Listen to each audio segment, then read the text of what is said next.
This foulest cloister. I return.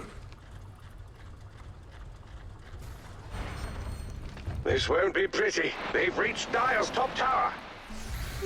Invisibility.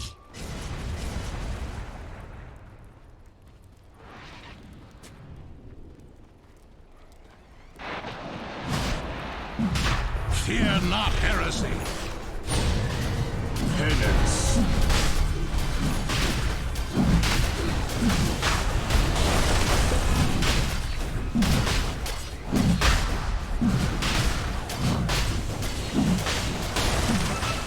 Surrender to the omniscience.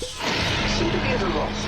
Odds so far, it was advantageous for Liquid. They either had that Aegis or they had two black holes. Right now, Slark took it. He has that Aegis. How do you kill him? Even with the double black hole, it's the best counter to it. It's the best counter that they can make to this Enigma. It's to give Aegis to Slark, to Gabby, and make him go up front. As long as he doesn't feed away the Aegis to some other spells, as long as... If you're Liquid, you need to find a way to kill him without using black holes. And it's as simple as that. If you don't, your team fight is lost. Yeah, Liquid win fights off the back of a black hole. If there's no black hole and if TNC finds some way to get on top of Tiger, how do Liquid take a fight? We're yet to see them win a fight without those double black hole plays. The problem obviously for TNC has been that Tiger, he's been excellent in finding them every single time that it's been needed. They need more damage. They need more damage from their cores. Leshrac and Razor, they need to step it up Boxy as well. Taiga can't carry this on his own. But it's much easier said than done. I don't even know what you itemize on that Razor any longer. That buyback really set him back. And even though Leshrac, yeah, he has a ton, but look, Razor, he has had his butterfly queued up for a good 5 minutes, I believe. Oh, Mel closing in on his next big item, the Satanic. Very, very close to be picked up. Here's that play that Liquid will hunt for once more. Refresher and Black Hole ready to go. Tiger's got the combo. Maybe they can find the SF instead of the Slark. Let's see what they can get. Gabby will show it's in the best interest of TNC to separate themselves. Make sure Tiger does not get an opportunity to catch multiple heroes. He knows that he cannot commit on Gabby with Gabby having that Aegis. They'll jump away quite for trying to finish off the Chen alone. March, Lotus Orb helping him out. March will get away. They'll turn towards KP. They have the lockdown. Armel moves in. The BKB, the Requiem revved up, pushing them back. Tiger, he gets the turn. KP and Armel are caught in the black hole. But where's the follow? It's not quite there. Armel's still alive. KP will live. And now on the side, they're pushing away Insania. Gabby makes sure that Insania cannot get over to the rest of them. They do lose Armel though. They're finally able to get the big kill on the SF. Again, it's these black holes that are doing it. They do kill a core. Very interesting. He didn't pick up that gem. I guess he was afraid of the second black hole. Was it used twice actually? It might have been on Armel, I think he probably was right to get that kill onto the SF. Overall, Gabby played that quite well. When SF got caught, he separated himself from him. He didn't get baited. He didn't have that tunnel vision to go on the Razor. Instead, he moved away. He went on the background. He went for the Insania kill instead. Black Hole almost caught him too, but he had good map vision. He had good teamfight control. And again, it really is those questions. The black hole plays there, they kill a core, but what can Liquid do with that kill? It's very hard for them. As this game goes on, both Armel and Gabby, they're reaching the top. They're soon to be the biggest cores on the map. This is good right now, Odi, because they're playing versus Aegis. So if you're killing this SF, you're delaying time. You can't fight. You can't even think about objectives right now because you need that Aegis to expire. And if you're killing SF, that's also kind of good strategically because you're preventing them from grouping up with that Aegis and utilizing it, taking any big objectives such as your high ground. As we saw there, so they didn't need to use the refresher actually, so he has got a backup black hole ready to pop during this 80 seconds when he's waiting, well 60 seconds now when he's waiting for the natural cooldown. So Liquid can look to make another play. That's probably why he didn't pick up that gem as well. He just left it on the ground and instantly pounced away. He was afraid of Taiga following up. Poly Locket on Chen. I don't really see this item quite often, only on Wisp a couple of times, but now picked up on Chen as well. Obviously, he's going to buff up his healing potential by quite a lot.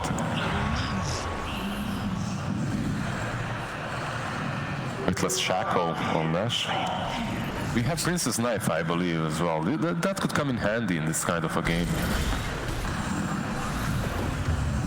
But again, it's, you know, every time they don't have the double black hole, Liquid fall back into this passive element of farming. And oh, Ninja Gear is so good here. I believe you give it to Taiga. He has, well, honestly, he didn't really struggle at finding good black holes, so maybe you can give it to someone else. But if you give it to Taiga, it's going to be even easier for him to be well prepared for a team fight. He's going to be even smoked always around the edges of it, and then when he wants to engage, he won't be seen. out they go. Oracle is also good. I think Oracle is maybe even better. Double black hole, ready to go. We've seen it a fair few times. They've got to find at least 2 kills. 1 core was not enough for them to do anything off the back of it. Let's see what they can get. Gabby, he leads in. This time he could hurt TNC if Gabby's not too careful. Aegis is gone, remember. He gets the pounce off in time. Backing off. Mika is trying to charge in. It's still hard to fight into this with TNC holding the high ground. I think Liquid was scared a little bit there. I think they could have maybe initiated. Taiga maybe could have pounced that Slark. He knew that the Aegis was reclaimed. They let him go way too easily.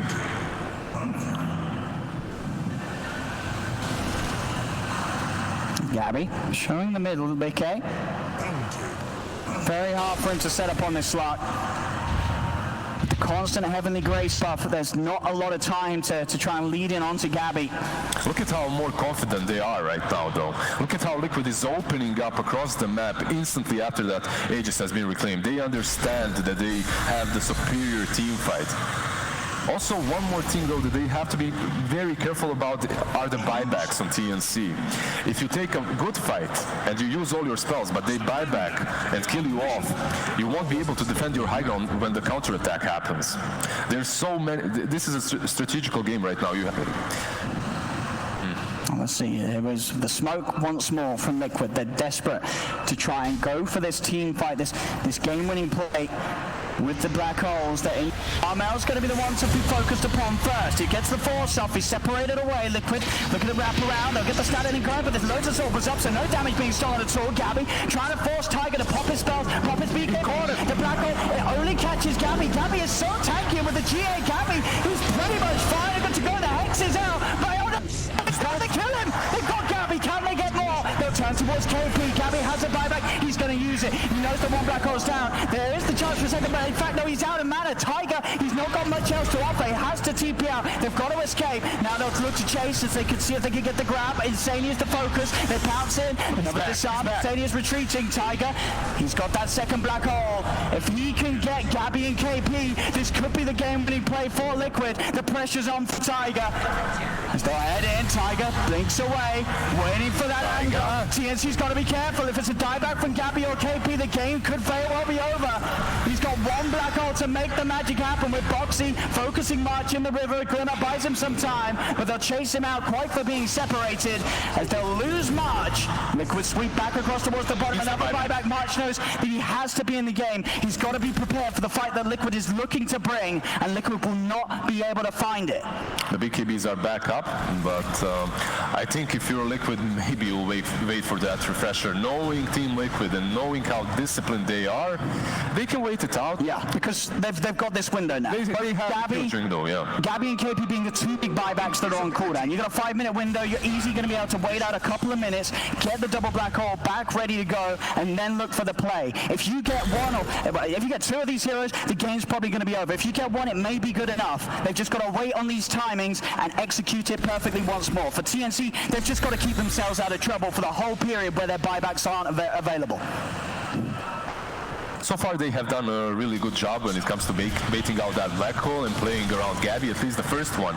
This is the first situation in the game in which Gabby dies to one single black hole. He was on the low ground. I believe that he thought that saved him, and because of that he didn't really bounce away. But that buyback, I think it hurt them quite a lot. Now the Roshan will respawn very soon too, and it's still going to be in that window of opportunity for Liquid. And that window is basically no buyback on March, on Slark.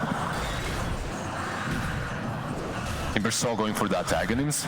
They're realizing that they need that extra amount of damage to take down Stark in the black hole. Towards the mid, Armel is going to start to get a bit of action going. They've got to be a little careful here. Armel Goes the Hurricane Pipe Plate, does get disarmed.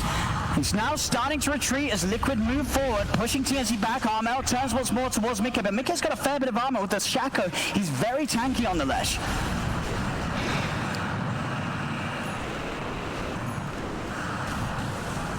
That's Liquid. Now back off. The timing there, as we saw it come up on the screen. Roshan will be the next objective that's in the game in just under 30 seconds. That'll be the focus. Liquid can look to take it. You see there those timings. They're the big ones to watch out for. 5 minutes on the Slark and the Omni Knight. You can see that the play is literally out-push mid. I know it sounds banal, but you basically just stand mid and out-push these creeps so that at least they give you some info, and then you can have a couple of words around this rush. This is probably the most important fight that's upcoming. Roshan has that Aghanim, has Aegis, has Cheese. Slark has no buyback. This is make it or break it for Liquid, and they split up. They've got the double black hole. Once more. Oh, it's illusion. Can they find the Slark or the Omni? That's the focus. Tiger, he's been keeping it so cool under the pressure that he's been under this whole game. He just needs one more of those plays, and then Liquid will be in the clear. Actually, if you look at the buybacks of TNC, it's only DSF that has one. Let's see what they can do. Liquid hanging on the high ground. Tiger is going to head away for now. We'll now start to regroup with the rest of them. Abyssal Blade is done for Gabby. So an extra way to get in. Obviously, if he's not the one caught in the black hole, he will be able to jump in with that Abyssal active to cancel the black hole through the BKB. I was expecting that Abyssal a little bit earlier, perhaps, from him in the game, before that refresher hit on Taiga. Armel's in. Fisher from Sims trying to block them off, but Boxy, he's already got the wraparound. Armel thrown up once more by the Euros. They're looking for that combo. The stun connects. He gets the force off. Armel's in trouble though. He needs heals and he needs it now. They pump him up with the purification. Armel will be separated. As he stands strong, he feels incredibly powerful. With that Satanic, he knows that he can do this. Trade hits back. Satanic, Daedalus, he's just very strong. And they're buying time, TNC. Now they're just 3 minutes left.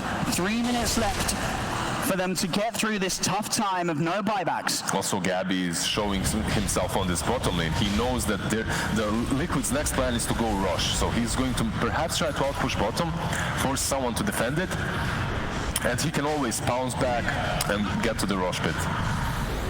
And they don't want to let Liquid get a free rush. He's continuing to poke. They're playing with fire, TNC, but they know that it has to be done.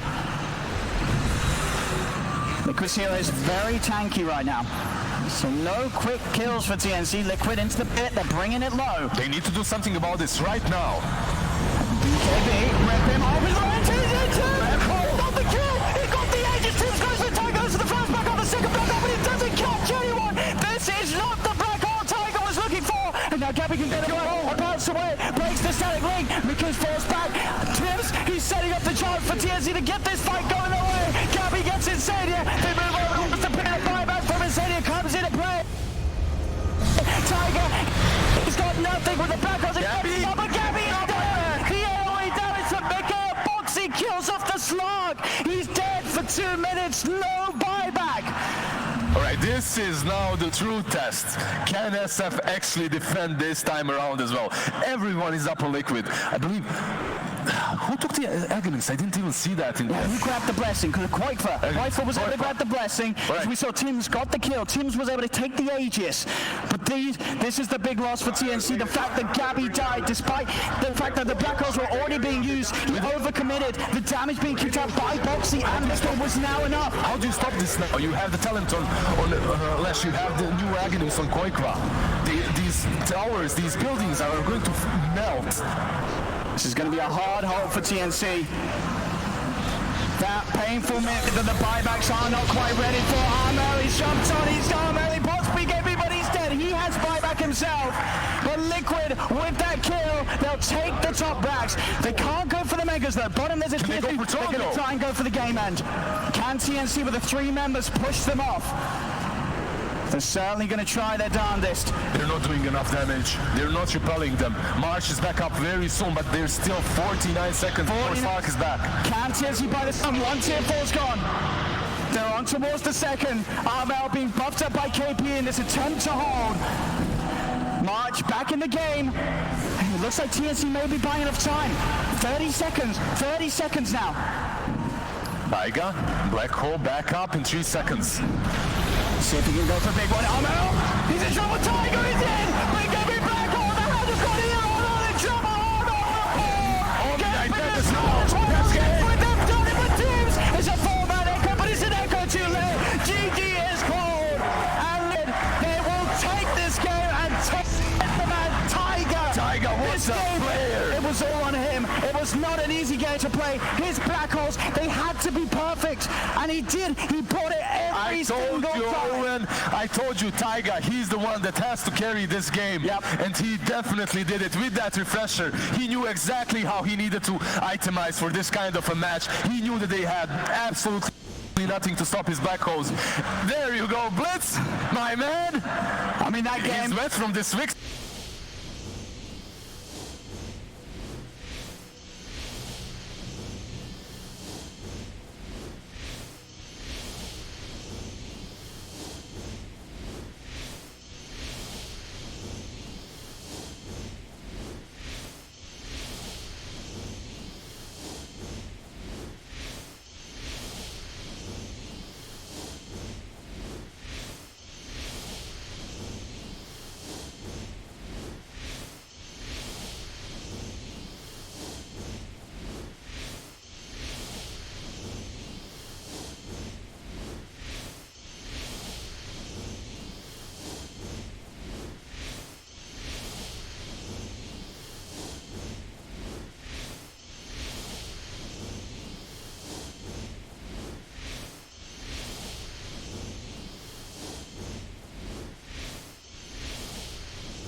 We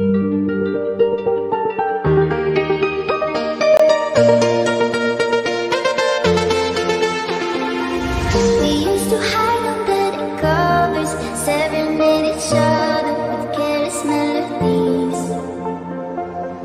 Something buried deep inside us, the major and the minor were like piano keys. You played for me. You played for me. Oh, you played for me. I swear, even in my sleep, I hear it like the memory of everything we used to be. You played for me. You are my symphony, by your side we are unity. You are my energy, my guiding light, we are unity.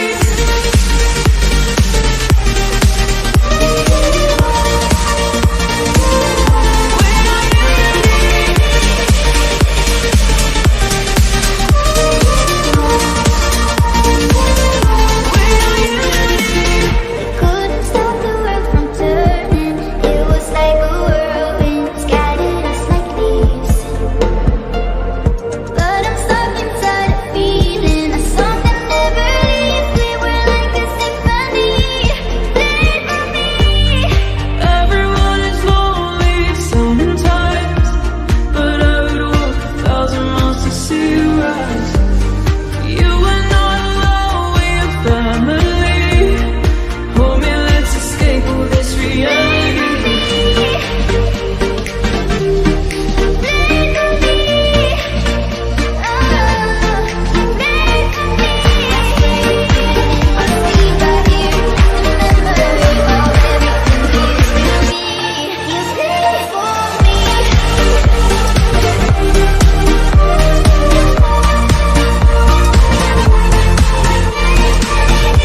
Yeah, we're getting straight into this one.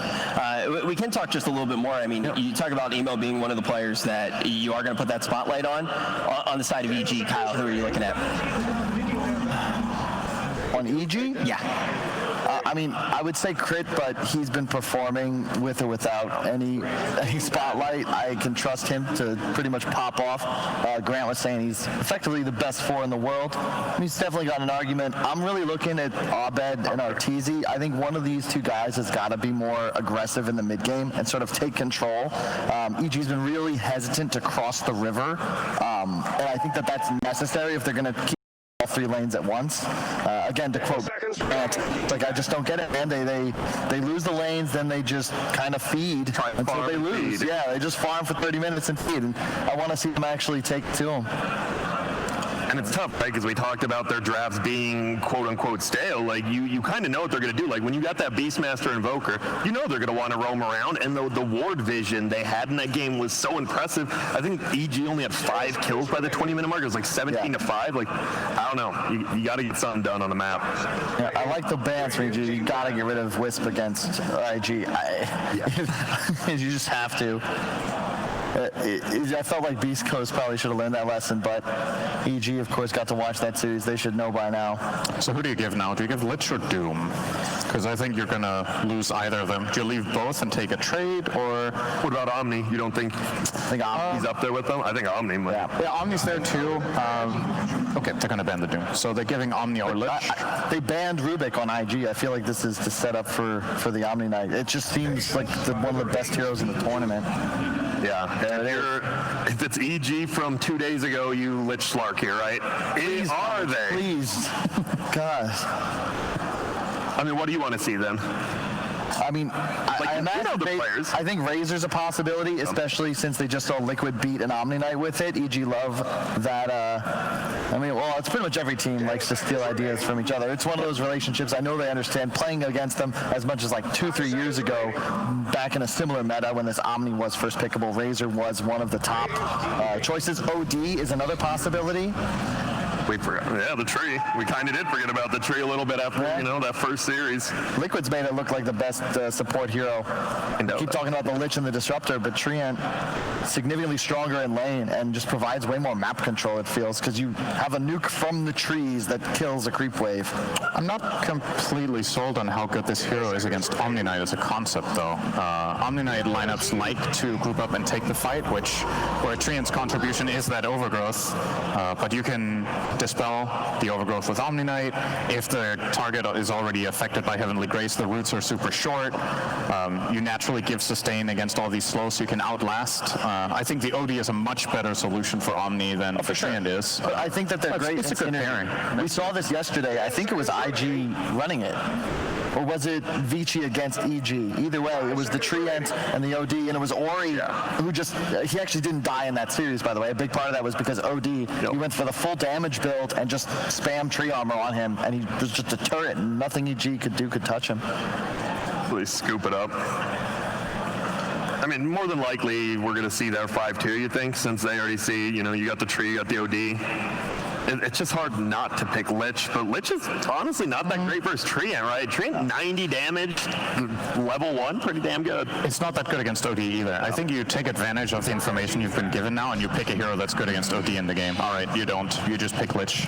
Sorry. I guess not. I was thinking some of the heroes that we've seen played against this OD, we've seen Queen of Pain. I would not pick that here this early. Puck has had a decent success against OD in lane as well as in the game, having a stun and a silence. Batrider was a possibility. So, Limps mid silencer, absolutely wrecked. Silencer could have been an option. But yeah, now that we talk about it like that, there's quite a few options. So you don't have to choose any of them yet. As long as you can see that many solutions to the OD, I don't know if IG play all of those, but they can maybe grab one of them here on the 3rd or 4th pick. My only concern with EG's lineup right now is it's a very passive support, and it's a very passive mid. I know Artur can play the OD if necessary, but I'm just really hoping EG pick a playmaker, and specifically one for someone that isn't Ramses, because I feel like he gets thrown to the wolves a lot of the time. We saw in that Puck game yesterday. He's just kind of trying to make things happen by himself. His other cores are Arc Ward and Slark. It's just impossible. Yeah, what other playmaking heroes does Abed play besides that Quaswex Invoker, right? Because you think about his heroes, and he doesn't play that many. So, because we've seen Arteezy plays this OD actually a lot of the time. I don't know if there is another hero like you'd think about picking against this, but I don't know.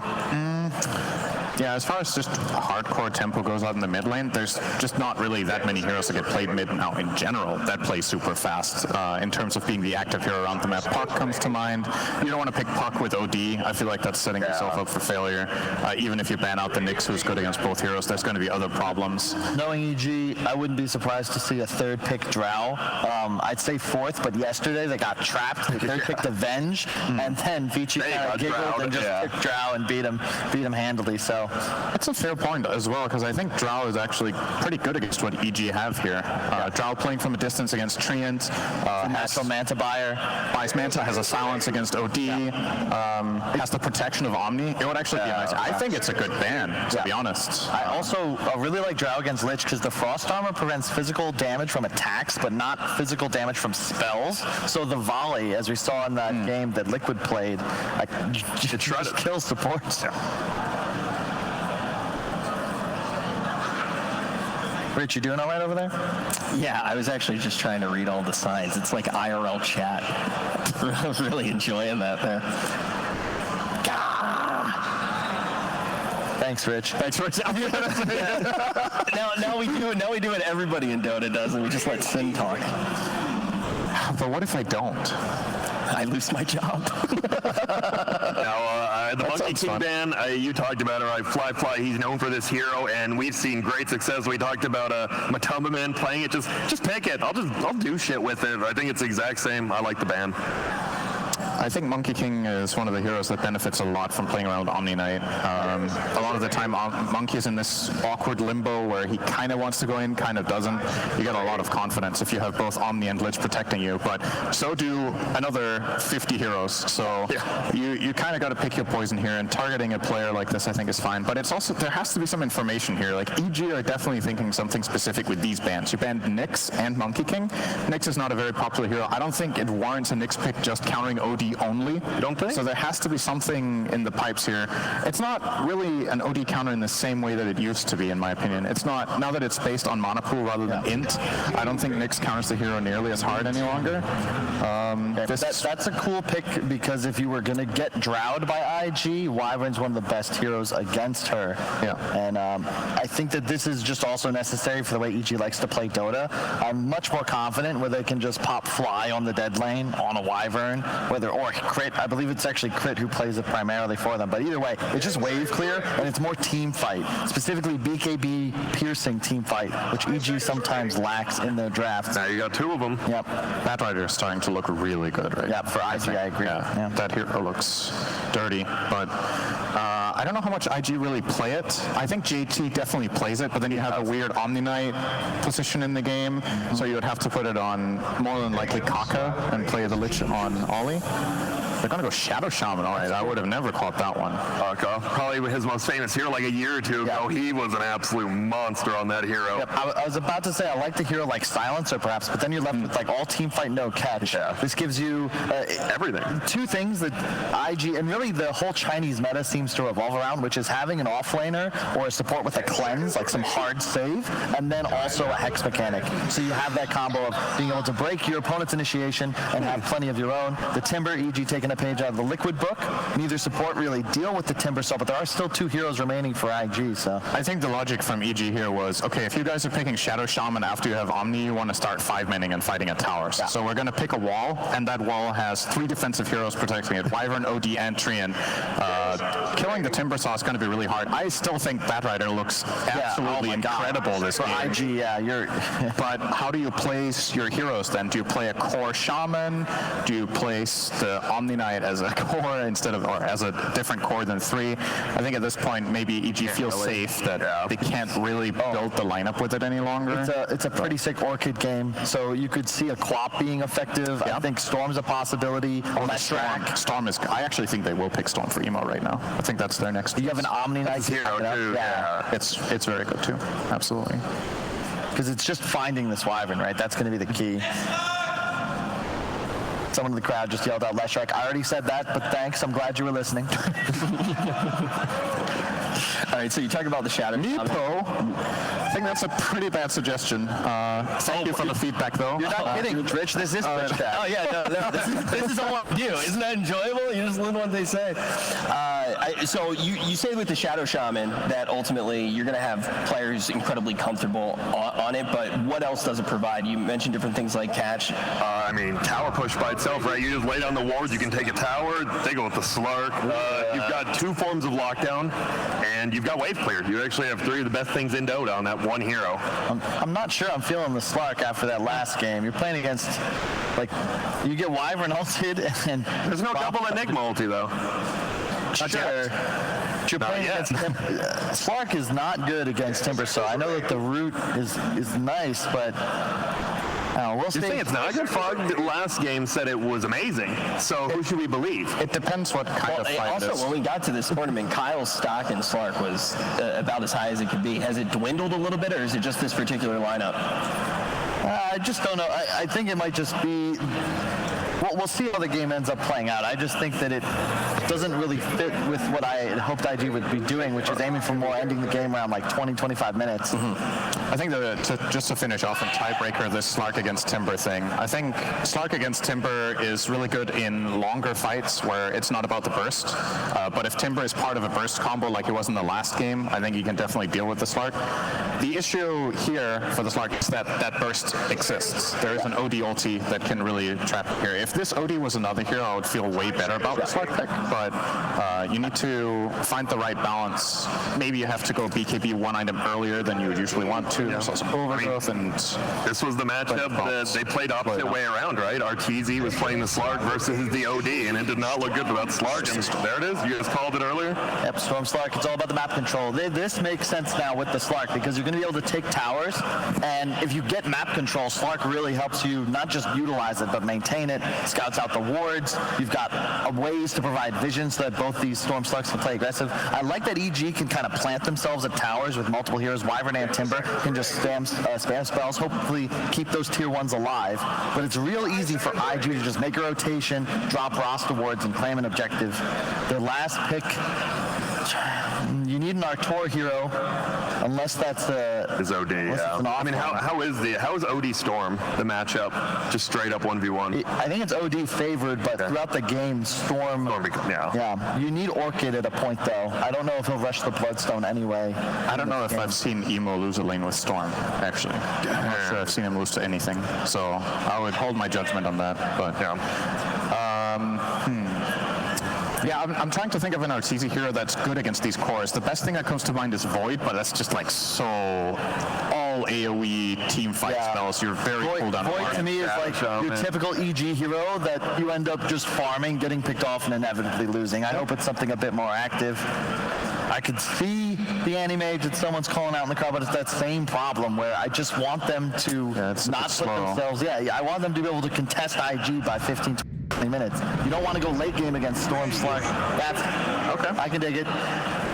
They're a bit low on lockdown overall now, EG. Like, they have these defensive lockdowns, but as far as aggressive plays, they don't seem to be too eager to make the first move with these heroes. Oh, yeah. A lot of this game is going to be on Abed on the OD. They have very limited catch, as you said. They're going to need to ensure that they maintain tower. They don't really have any tower push themselves either. All right, well, we heard it from the panel. I give them word right now that we're just about ready to jump into this one. We're going to hop to a quick break, and when we return, we're going to get this series started.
Here we go.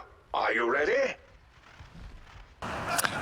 Ladies and gentlemen, Evil Geniuses versus Invictus Gaming here to end the day, and a beautiful best of three I'm sure we're going to have ahead of us. I'm Only Pixel, joined by Fog for this one. Fog, we've seen the drafts. What are you excited to see? I'm seeing some sort of new heroes, right? Some Shadow Shaman out of the blue. I've not seen a hero in a while. That's the first one I'm pointing at. I mean, it's Kaka though, right? Kaka, when he wants the hero, he picks it for himself. Especially like we've seen it a couple times throughout this tournament as well. He's picked himself some line games, which ended up working out.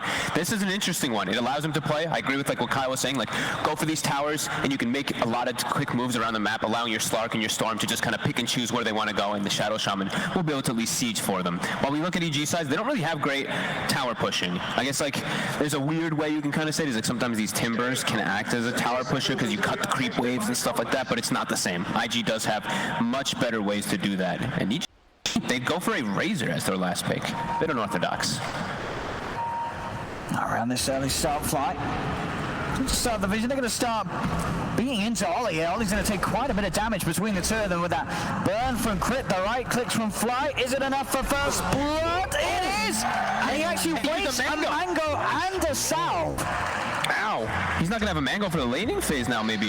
He actually, they're going to get some bounty runes, so he'll get at least 1 or 2 mangoes when he goes back up there, but that's painful. Great move by EG, and looks like they're going to be running a pressure lane. They're going to be putting that Timbersaw bottom, hoping in a 1v1 versus that Omni Knight and the Razor just to shut down that Slark entirely. I like the setup by EG.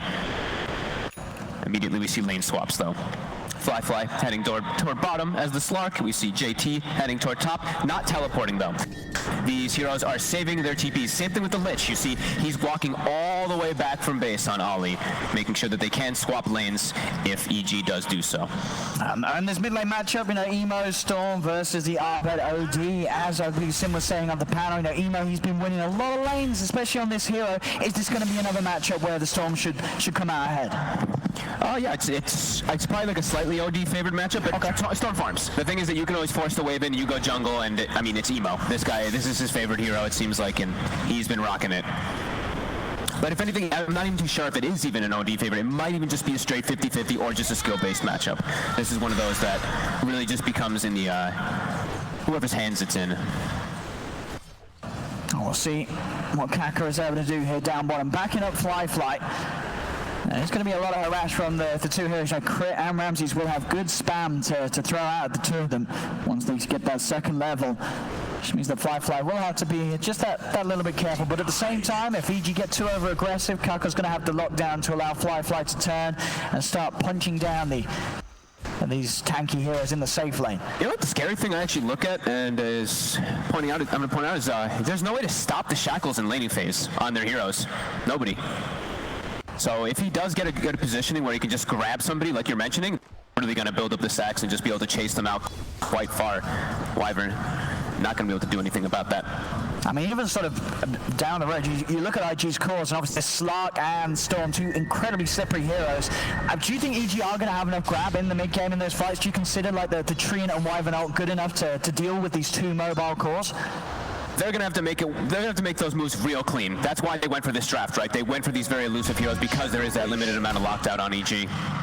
So we'll see if they can actually look to that. They might even itemize later on. We did see what the Hex on the OD eventually will come on way later down, but that is one of the solutions that we did see, especially I guess yesterday it was. And would you consider some sort of control in ARCANO's build? Like, is he going to buy an Atos on this Razor, or does he have to look sort of more to a bigger, later, hard carry build? Not a fan of Atos Razor personally. I don't think it's a very RTS kind of thing either. Okay. I think like the Yules sometimes can show its benefit. That still could be an option for him, but in this game, I don't think that he would go for anything like an Atos. So, Kaka, let's hear it. They have got the three of them. They're going to go with the shackles. See if Ramses is able to get out of this one. Doesn't have any points in the Timber Chain, of course, yeah. That means there is no escape for him. IG make the move, bringing the Slark and Shaman up to that top lane to follow Ramses and get that kill. Constant lane swaps, that's probably what we're going to be seeing, like we were mentioning. They want to have Slark versus Timbersaw. They want to have Omni Knight. Even though it's not a great matchup versus a Razor, that's just what you're going to have to accept to do. You're going to have to just sacrifice JT. Since your win condition is definitely Fly and Emo, and you're okay with your Omni Knight getting shut down a little bit. He'll still get levels, so he just won't get any farm down bottom. And he's already got off to a good start, getting level 3 right away. EG onto Emo getting slowed and surrounded, and he's going to go down. And Crit comes in to make sure that Arbed starts to get a bit of a lead in that lane, a lane that he was already starting to climb ahead in 20-6 against the 16 for 3, and that kill is certainly going to help keep Arbed in the stronger position in that matchup. I like that move a lot from Crit. He's even going to go back and even start stacking some cats. Just a nice little transition move. When you hit 2 on Wyvern, you can set up kills in quite a lot of lanes with that double amount of slow. Kaka's going to seem to just follow him around, though. So he did see him grab an invis room top. Ramses, nice chain across. Yeah, a little harder to lock down now. He's got the point in the chain. Pretty much going to require Kaka to be around for them to have control after the pounce to kill the Timber at this point. Yeah, I wonder if Ollie's actually going to go for like a level 4 point in Sinister Gaze just because of that. And it probably is the case as Fly. This takes a lot of damage. Does have the pounce. He's ticking down a little bit. Crit. Is he? Ooh, Crit nearly finding the slot, but Fly will get away. A salve is there ready for him. But I mean, Crit's aggression, we're seeing him, he's making all the plays right now. Exactly what EG need in this early game. He's keeping these lanes in a strong position and keeping IG on their toes. They've got to be ready and reading the movements of Crit because he's bloodthirsty. Yep. Top Ramses getting gone on again. They can't actually get in range of the shackles. It was very close to him just getting grabbed again there. Rune's coming out, Kaka versus Crit. He's going to hold Crit in place for a second, but Crit will be able to get that rune. Now, can they actually set up for a kill here? Do they have the burst? They do. Just at the last second there. Yeah, it looked like they weren't going to, but I guess you can't underestimate how hard those right clicks of the Shaman do hurt. It's got good base damage and was enough to get that kill before the TP out was successful. But good attempt from Crit, and as you say, he gets the job done. Bounty rune is his. And what is it, 2 for 2 it looked like? Yeah, 2 for 2 bounty room because of that. Emo now off to jungle. As we kind of expected, this is what he'll do versus an OD. He got ganked, so he'll just sit there, get his level 6, and then he's going to be a bit safer. But he probably will just continue to jungle, give that lane to one of the supports. Yeah, Kaka's coming towards the mid to try and get his XP towards that 6 as quickly as he can. Yep, and we see JT. We mentioned how he wouldn't have a great time down bottom. He hasn't really gotten almost any last hits since we did mention that. He's now just starting to cut some creep waves so he can ensure that he can get at least that experience. Yeah, we've seen this situation before in the previous series. As an Omni, you don't want to turn up to the lane against the Razor, especially once Razor's had that sort of a start. You got to pull, you got to play away from him. There's nothing you can do in that matchup. Ramsey's already hitting level 6 here. Fly is just going to get bullied now. 37 and 6 last hits as well. This is an excellent start here for EG. Quite the XP difference. So just level 4 on Slark. It's a fair bit of time before Fly's going to hit that Shadow Dance and have the capability to appear in the lane and back up and heal up. The pressure is certainly being put onto that Slark very early on by EG, and this tower, there's going to be no attempt from IG to hold onto it. They're going to let it go. 6 minutes in, it's poor old Slark. He's losing his safe lane. Yeah, this is what we mentioned. It's like they don't really have the best tower pushers on EG, but this is what happens when you have Timber so early game. He's just going to be able to cut the creep wave and tank it up, ensure that you can get that one early. And now Fly, they're still really low level. So Ramses, I think he's just going to stick up here. He has a triple range creep behind him as well. They're going to have to address this, man. Yeah, he's just going to push on. Yeah, he tries to step forward, but he's got to be so careful against these two with how powerful Ramses is. You see the net worth out of all 3 lanes. EG with their moves, they've kept themselves a step ahead of IG, and they've come out of these lanes in a very, very good position.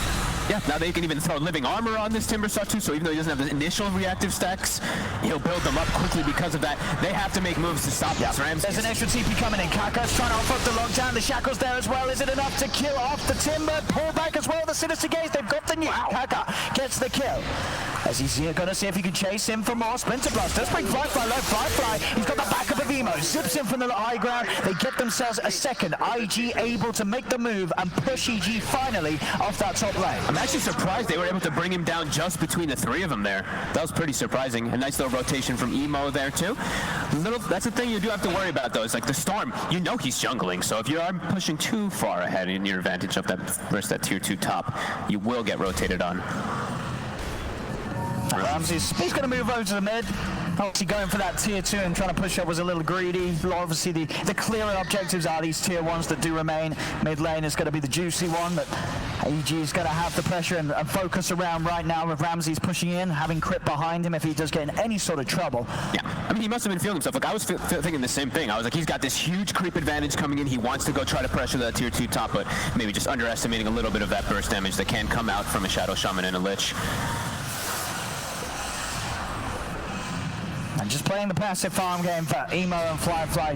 These two cores not nearly ready to have an impact unless we see once again EG go a little too deep, a little too far alone. He actually gets one of my favorite items actually for a tree, for a Storm Spirit. He gets the mango tree.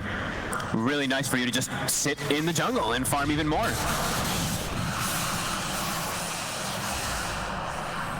So we'll probably be seeing them constantly set up and grab extra mangoes, especially for Emo.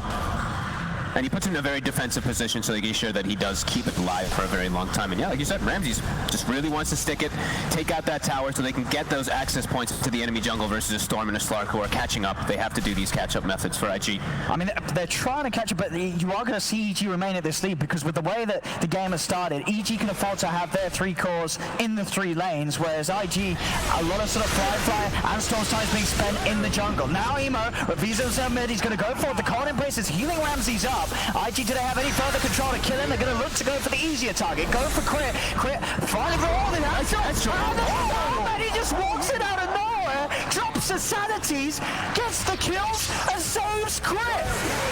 And he was just jungling. And he actually stopped it. I love this about like Abed sometimes. And a lot of mid players, they're very aggressive, but he actually was jungling right next to his team. And look, he stops finishing. Like a lot of players would just finish the camp, but no, he actually makes the move over, saves Crit, and gets these kills because he makes that decision. Perfect move from Abed. Crit, he was about to die that last hit, the Astral, and then bam, Abed. I mean, as you said it, his movement could not have been any better there. Now, if he hesitates it off, he finishes that camp, Crit dies, and they might just back up and get those kills. He doesn't get the kills then. And the creeps are still low, so, you know, some players, they would have been very greedy to make sure that they could farm that camp. And Abed's game, I mean, already, you see the net worth he's at. He's nearly 2K ahead of any of the cores of IG. Down bottom, they're going to make an attempt onto Arteezy. They have the Hex, but again, Crit's in position with the Cold Embrace. Extra TP's coming in from EG.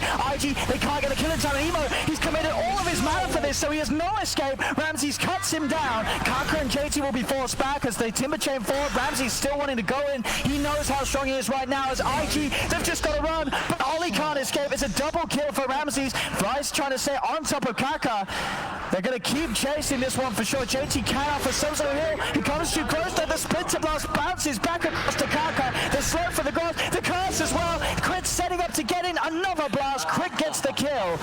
As EG, they know that they've got this lead and they're pushing their advantage to perfection. They're really, I mean, they're crushing this early game. Their rotations are absolutely on point. I mean, Crit seems to be everywhere. He shows up every single time, right at the right time to get a Cold Embrace to save and turn a fight that looks like it could be going for IG. This is just, I mean, perfect so far. This first 12 minutes couldn't be going better for EG. 5K gold lead, all 3 tier 1s going to be taken down versus a Slark and a Storm Spirit. These 2 heroes, they want to go back to jungle, but that's going to get a lot harder with EG being able to just invade, get some deep aggressive wards down. And the catch and setup's going to be even better. It is, as you mentioned, Arteezy going for that Yule's build-up on his Razor.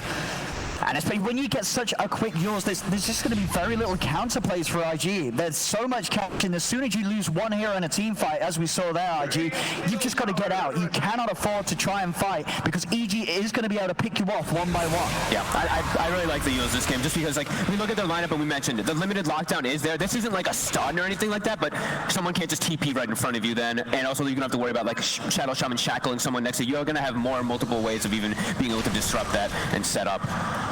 And it's a natural build-up for Razor a lot of the times too. Yeah, it's going to be a lot of just recovery method for IG to try to fix and salvage this disastrous early game. And they're not able to really set up and go for any towers, but out top, Abed actually used an aggressive Astral. They're trying to set up, but he gets the Force Staff off. They've got the lockdown. There's TPs coming in, though. They have nowhere near enough damage to kill off Abed, even with the wards dropped. They're just going to farm them up. As you got to remember, that's a lot of money that does get given up to EG. And that's also, it's not just money, it's now Rasta, now Shadow Shaman can't actually set up to push a tower. That's pretty huge. A wasted first wards. They're looking to make a go onto Ramsey, but they just can't really do it. Living Armor's there. This is not a target you're going to be able to kill. The headdress, he has so much regen and resistance. There's just nowhere near enough damage on IG's heroes to deal with this Timber at this point. No. This is, I mean, everything is going the right way for EG, and we're already seeing them start to queue up those items we mentioned. The Hex is already queued up for OD. JT. He cannot escape this. Nope. He cannot TP. He cannot hide. EG just owning the map. And IG, they need time that I don't think EG's going to give them. Their Storm and Slug are not ready to get involved.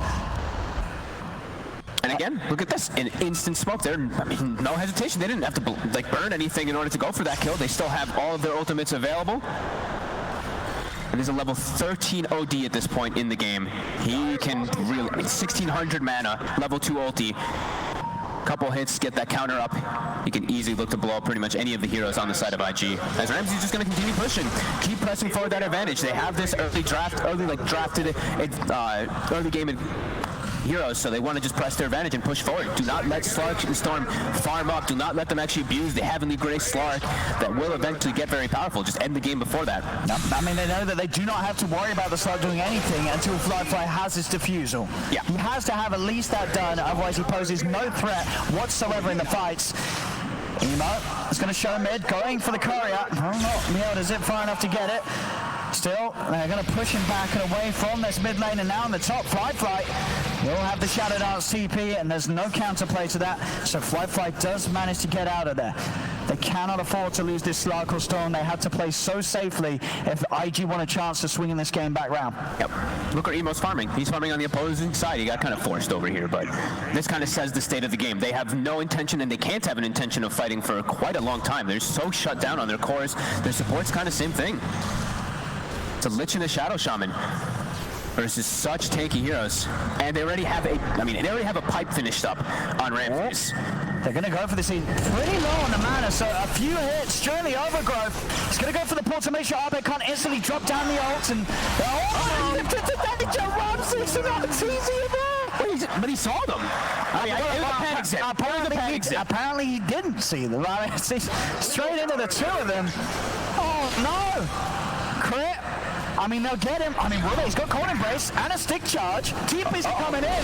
Arbet's around. Arbet's still got the ult ready to go. He pops it down. Flyfly Kaka have to back away. Crit will live. Flyfly finally does still get the kill, but it costs him his life. It's a double kill for Arbet. IG can just not catch a break. No, EG's just going to go high ground here. With this pipe on this Timbersaw, they're going to spam out the Chain Frost. It's going to slow them down a little bit here. Easy. Kind of beat it a little bit longer. But IG, how do you stop this? It doesn't feel like they have a great solution to be able to. They spotted an Arcane Rune bottom for Emo. Maybe he can work some type of magic with this, but they're really going to need something miraculous to bring them back in this game. As EG, they're just not going to slow down with this type of draft they have. With a Razor with an OD draft, they're going to just keep pushing forward. That's a big zip down bottom. He's with that Arcane. He's still got some mana to play with. But EG, they're going to be on top of him. He's got to get out. Zip straight up the lane. They will back off. EG can now move down here, start to work on another tier 2 tower. And as we've seen already, IG, they're not going to be able to fight around this. They've got to let the tier 2 towers go. I mean, this Timbersaw is just such a problem. Look at this, 50 HP per second. He can even get Living Armored. He has Cold Embrace behind him. IG definitely in a very rough spot as all of UG's towers are just also getting healed up too, so there was a little bit of damage that IG was able to get on them, but tier 1's all full healed and they're taking tier 2s. And there's the classic sign that things have gone horribly wrong. JT, he's queuing up a Midas. Oh no, an item that we do not see. Not even on Arc Warden. This item is dead. You can tell that they're feeling like this one is pretty out of hand right now, as EG is continuing to knock on the front door. They at least have the Frost Armor from the Lich to slow it down, that Frost Shield, but EG just has so much claimed on the map. And they just want to look to make aggressive moves. They see Emo. They want to try to go on him here in the mid lane. Can they get the jump? It's very hard. They're going to lead in. They do have the overgrowth. Do they have the damage to kill him through it? He's going to be able to juke it out. Nice dodge from Emo. It's actually really nice how he zips the direction that he's facing. Because if he actually turns to zip backwards, he would get caught inside of that overgrowth. Very nice play by the Storm, but either way, you still feel it. EG just constantly looking to make these moves. And Emo's just trying his best to control some runes. But he's got to be very careful. One misstep and he could die. What else have they got? They haven't got a Sanities. He's still got mana. They have the Yules. He's still got 500 mana to play with, so will zip himself away from Arbed, and with the TP, Emo is fine. Despite the lead of EG, still definitely seeing the lack of lockdown in place there. They can't reliably kill the Storm, but obviously they can push in the lanes and force him to react to them rather than having to chase him blindly around the map. Opportunity for top, maybe. Kaka, he's tempted. Still hiding inside of the tree there. He's not going to actually drop the wards. Doesn't even want to try to. Fly wants to go for Arteezy here. Arteezy with the defensive duels. Make sure the Fly cannot commit. Fly is able to back off, break the link. He's still sort of moving towards them, but it is only him and Ollie, so not really a lot that they can do alone. They need another item. They're going to try and make a move. They're smoking up the three of them, IG. See if they can catch EG off whilst they're slightly separated. Arbed is top. They'll find Crit. Hex into the nuke damage. Crit's gone. Can IG get something else out of this? They're chasing towards Artur. Arteezy just a little too speedy. Slark cannot close the gap, but IG can get over, take some farm away from EG's half of the map. Like how they make that aggressive move. They get that deep ward up top side near the T1 tower, and that actually gives them the information. They saw a couple of EG's heroes running toward that tower to respond, and that's when they just instantly smoke and try to get out to be able to just get themselves some type of space on the map, because their map has been super limited. They have to take these risky type of smokes, and they will be able to set up in this tier 1, but EG, they've got people that come and fly. Oh, he got spotted. He is, and he's going to get zipped on Emo. He's caught him. Fly will pay for revealing himself on this bottom lane. IG get the kill, and with that should easily get the tier 1. They're losing a tier 2 for it, though. That was some big brains positioning, though, by Fly. He knew that this tree and protector was going to come along the tree line to look for that. That was a really nice heads-up play there. But it's a tier 2 for a tier 1, and we do see Kaka. Kaka actually found himself an ancient stack, it seems, and he's just trying to be efficient. He's just trying to use those wards on cooldown, get as much gold as he can. Desperate, yeah, desperate times certainly calls for desperate measures, and between the Serpent Board ancient farming and the Midas Omni, they're certainly going for that IG. Yeah, they're starting to trickle down. They know that their draft, if they make it to late game and they aren't just like 30,000 or some ridiculous amount of gold, I mean 30,000 maybe excessive, but like 15,000 or something behind, if it's a relatively even game and they make it to later stages, their draft is very strong versus what EG has. But EG, they're not going to look to let it get to that point. No, and it's just some of these timings will be ridiculous this game. Arbed, it's kind of Hex. He's getting so close to having a Hex, and we're only 21 minutes into the game. That's Roche. No contest whatsoever from IG. Doesn't even matter if they know that it's going on. They know that they cannot fight around the Roche pit with the lead that EG have. And as Roshan will be theirs. Arbed grabs the Aegis, and yeah, just about 800 gold to go for his Hex to be complete. IG did get some deep wards while they were making this push. We actually see Ollie still in the enemy jungle, trying to see if he can give some information for his team to look for some jumps. If they do see heroes too far away from others on the side lanes, they could look. And speaking of that, Amo, he's going on top. He's got a BKB on the Razor, though. That's a pretty tough one to go for.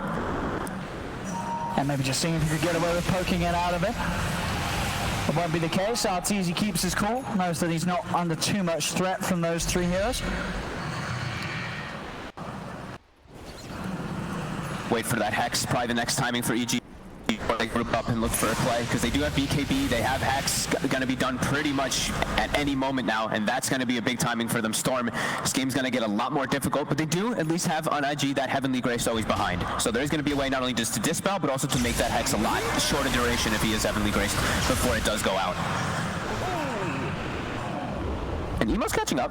He does have a Bloodstone finished up, same thing for the Slark Fly. He's going straight for that BKB after the defusal, so they're also getting some timings, but man, that is such an early Hex, and there it is. There's the reveal. Waits out the tower pack, so there's no chance of purging that off. Arbed just slides in and makes quick work of Fly. And this is going to be the recurring situation. Anytime Arbed catches you alone, he will solo kill pretty much any hero in the game right now. And especially if he needs to use the sanities, that alone with a few hits, that will take anybody off the map if JT is not behind to offer some sort of safety. EG pushing up. This is a very easy sustained push for them as Ramsey just stands there with a pipe, 60 HP per second. And what can they do to slow this, Emo? He's going to try and come in, goes in for the zip in straight away onto Arbed. The Serpent Ward's dropped down as well. The turn, the Yours Hex, a bit of a An overcommitment there, throwing the two of them. Didn't matter either way. Heavenly Grace was upon him, so wouldn't have had the disable to kill him off.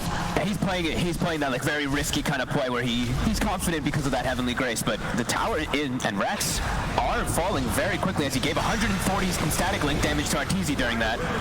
Fly tries to step in, steal some of the mana of Ramses, but anytime he goes forward, Arbed will be quick to build charges off him, just turning him and hitting him with the orb. As the range racks are gone, the melee racks slowly, surely falling. There's nothing that IG can do to push EG off this racks.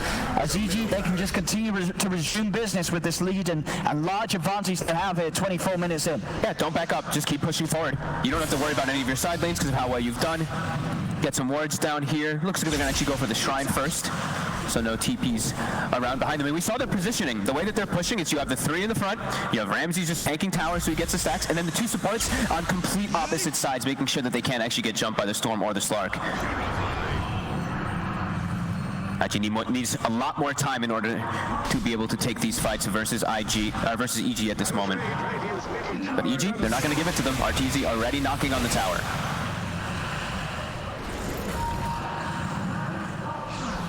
Just showing himself on the front to see if there's going to be any commitment by Emo. You have Arbed ready with the counterplay, so Emo can no longer really zip in and play aggressive. That's he's disabling Arbed's OD.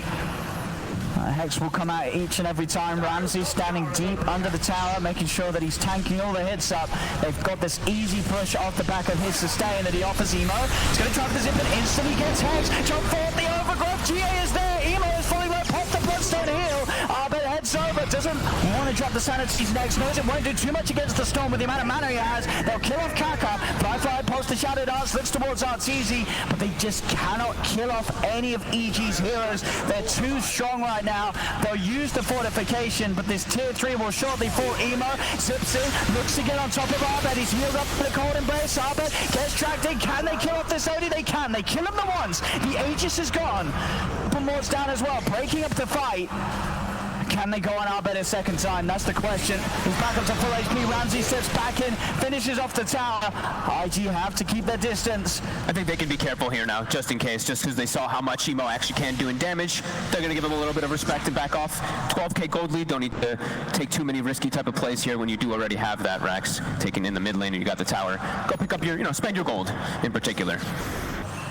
Bring out those items, but they can still look to stay aggressive on this side of the map. They don't need to back up all the way to their side. Stay on the IG side. Limit them that farm. Wait for maybe the next wave to come in and when you are full healed up. And now they are full healed, so they will probably look to continue push top now.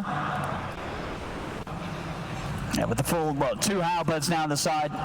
Two halberds and the Hex. They've got a lot of ways to stop both Emo and Fly doing anything in the fights. How do you focus the target? As there we have, one disarm into the Hex. Fly's in trouble. He popped the BKB in the Shadow Dance. They do manage to hold back the OD for now. Fly still staying alive. He's low on mana. It's 220 damage for Arteezy right now. The Frost Shield saving one of the racks at least, but EG just turned their attention towards the other. Emo zips in, looking for the control on Arteezy. The living armor healing Arteezy back up. As EG just remain pretty unfazed by this attempt from IG. They're going on the side. Hex is there. The Shaman is overgrowth and killed off. There's no BKB. There's no Shadow Dance for Fly as the Slark will fall. Still holding on to that sanities. Arbed has not needed to use it yet. Just the right clicks alone have been enough. Even though going in, there's the cut, the crack, the awesome. He's building up the mana. Arbed, he's ready to draw. Base comes in. GG is called. It's absolutely over. EG take this game one, and it looks to be a walk in the park for them. You can feel that one. He's just building up the stacks, waiting for the moment, and just drops the hammer. Beautifully executed by EG from start to finish. It really couldn't have been any better by them. We've seen EG have some shaky games. This was not one of them. The draft, it was excellent. They played it so well. The movements at the start, as you said, We used to hide in the covers, 7 minutes exactly what he has to do to ensure that these carries on IG something very deep inside us, later in their mind, like piano keys. You played for me. You played for me. Oh, you played for me. I swear, even in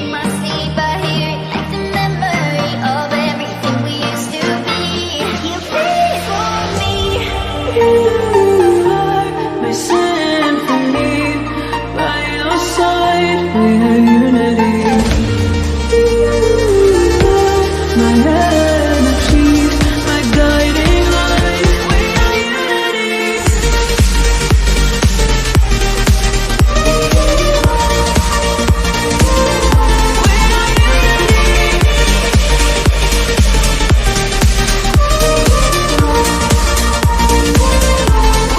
unity. Couldn't stop the world from turning. It was like a whirlwind, scattered us like leaves.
Evil geniuses turn to ban.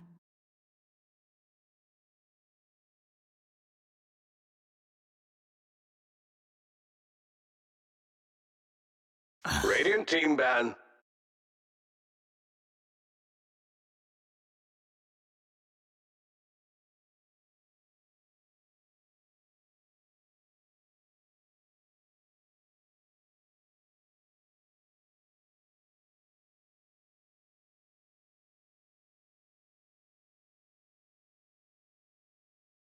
Ten seconds remaining. 5 seconds remaining. It's not been a hero that I think IG has. Have they even played it at all? I don't believe so. They might have played it once, but I don't Yeah, believe so. it doesn't really strike me as a classic IG. It's gonna get banned. It's gonna get banned. Yeah, first pick Doom. It's kind of like the Lone Druid against Liquid, right? You just ban it out. So now I think you take Lich again, even though you lost with it, because I don't want to see them give EG Lich Doom unless they have a very clear plan against this pairing in their first two. And there just doesn't seem to be many solutions for that in Dota right now, in my opinion. Just extremely powerful, flexible laning. In the words of Cinderin, a great man, there's nothing so broken in Dota that there is not a solution. Sometimes you just have to pick your poison. So what do you think possible solutions could be? I mean, you can definitely solve Lich Doom later. There is a solution to everything, but it can be really difficult to find it, especially given the time limitation. I think solving Lich Doom largely comes down to either having really powerful magical burst, something that IG have a good amount of so far with Centaur Rubik. That's a possible way of doing it. Also the Stampede for disengaging from Doom. I think those are the two key things. Either you blast them or you outrun them and survive through Doom, basically. And Centaur kind of does both, so I like this approach as an opener for IG. Centaur, however, does leave some room for exploitation in the laning stage. There are some matchups that Centaur does not fare well in, such as Timbersaw or Razor, both of which we just saw. Lifestealer does fine against it too. Yeah, you gave it to him. Yeah. Kind of obvious. I will say I like the Centaur a lot more in this game because we talk about Emo being a very aggressive player. JT is very similar in that regard, and you gave him an Omni last game, and you cannot play aggressive with that hero. So I think already giving him something like a Centaur, he can make plays. You cannot make plays on an Omni. You're a reactionary hero. Yep. He played Sand King earlier today, had an awesome game. I 100% agree. I think all of JT's outstanding performances have been on the playmaker. On playmakers with stuns, right? Like, catch, he loves going in first for his team. He has a very good eye for when it's the time to jump. So great pick for him with the Centaur, obviously. Kyle, how are you feeling about this draft so far? I'd say certainly, I mean, you look at EG's opener, it definitely has a higher power level, but you've got to expect IG knew the Lich was coming, so I could see them. I really like Chen against what EG's got so far. I think that if you can take towers early, you can, there really isn't much heroes like Lich and Doom can do at early levels, and Rubik is a great pairing to dual rotate around, especially with a hero like Centaur in the offlane. And Oli definitely plays it, so. The other option is that you could maybe pick a core that doesn't mind being doomed so much. I think Centaur is one of the decent ones in that regard. Like if you've got your Stampede off, you've done your job. If you get doomed after casting Stampede as Centaur, I think you're pretty happy most of the time. It's like we saw earlier today, right? They just kept dooming the Drow. The Drow didn't really care. Okay. Right.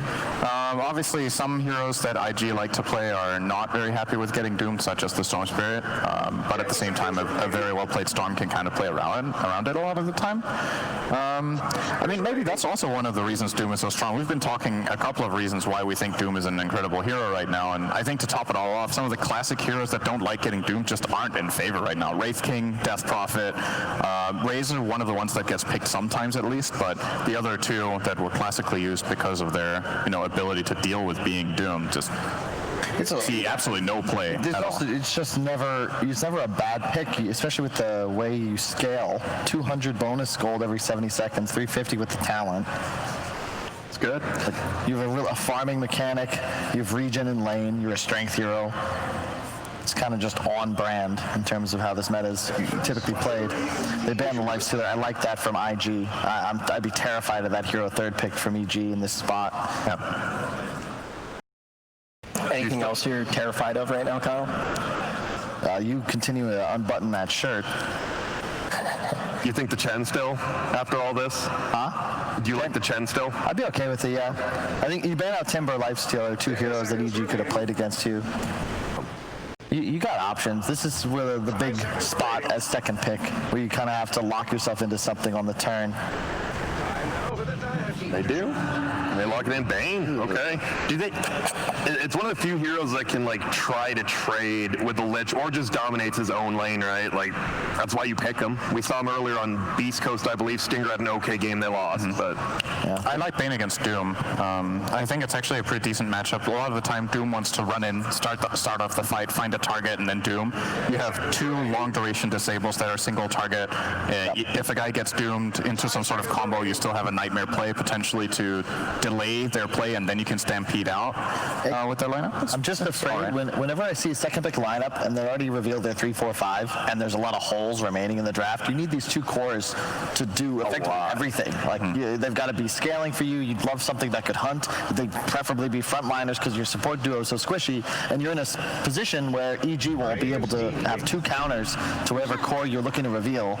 They get another very popular meta pick in the puck, just kind of removes Centaur's ultimate from the game to go off of what you were saying, Sins. You can't run away from Doom if he just coils your team. Yeah. It's one of these interesting situations where you look at this hero and you can look at the negatives or you can look at the positives, right? There's stuff that counters puck here. There's a grip, there's the lift, you have... Yeah, basically those two things. Basically, the lift is an instant stun when puck blinks in, and the Bane, if you catch grip from a tree line, you generally die on puck. But sometimes it's good to pick a hero that the enemy has counters for if the overwhelming synergy it has with your own lineup overpowers it. And I can see puck being good here, but there is some weakness to it. It's not just a flawless pick. Are IG asking to get Nagad here because they're incredibly weak against some kind of illusion core? PL's out of the pool.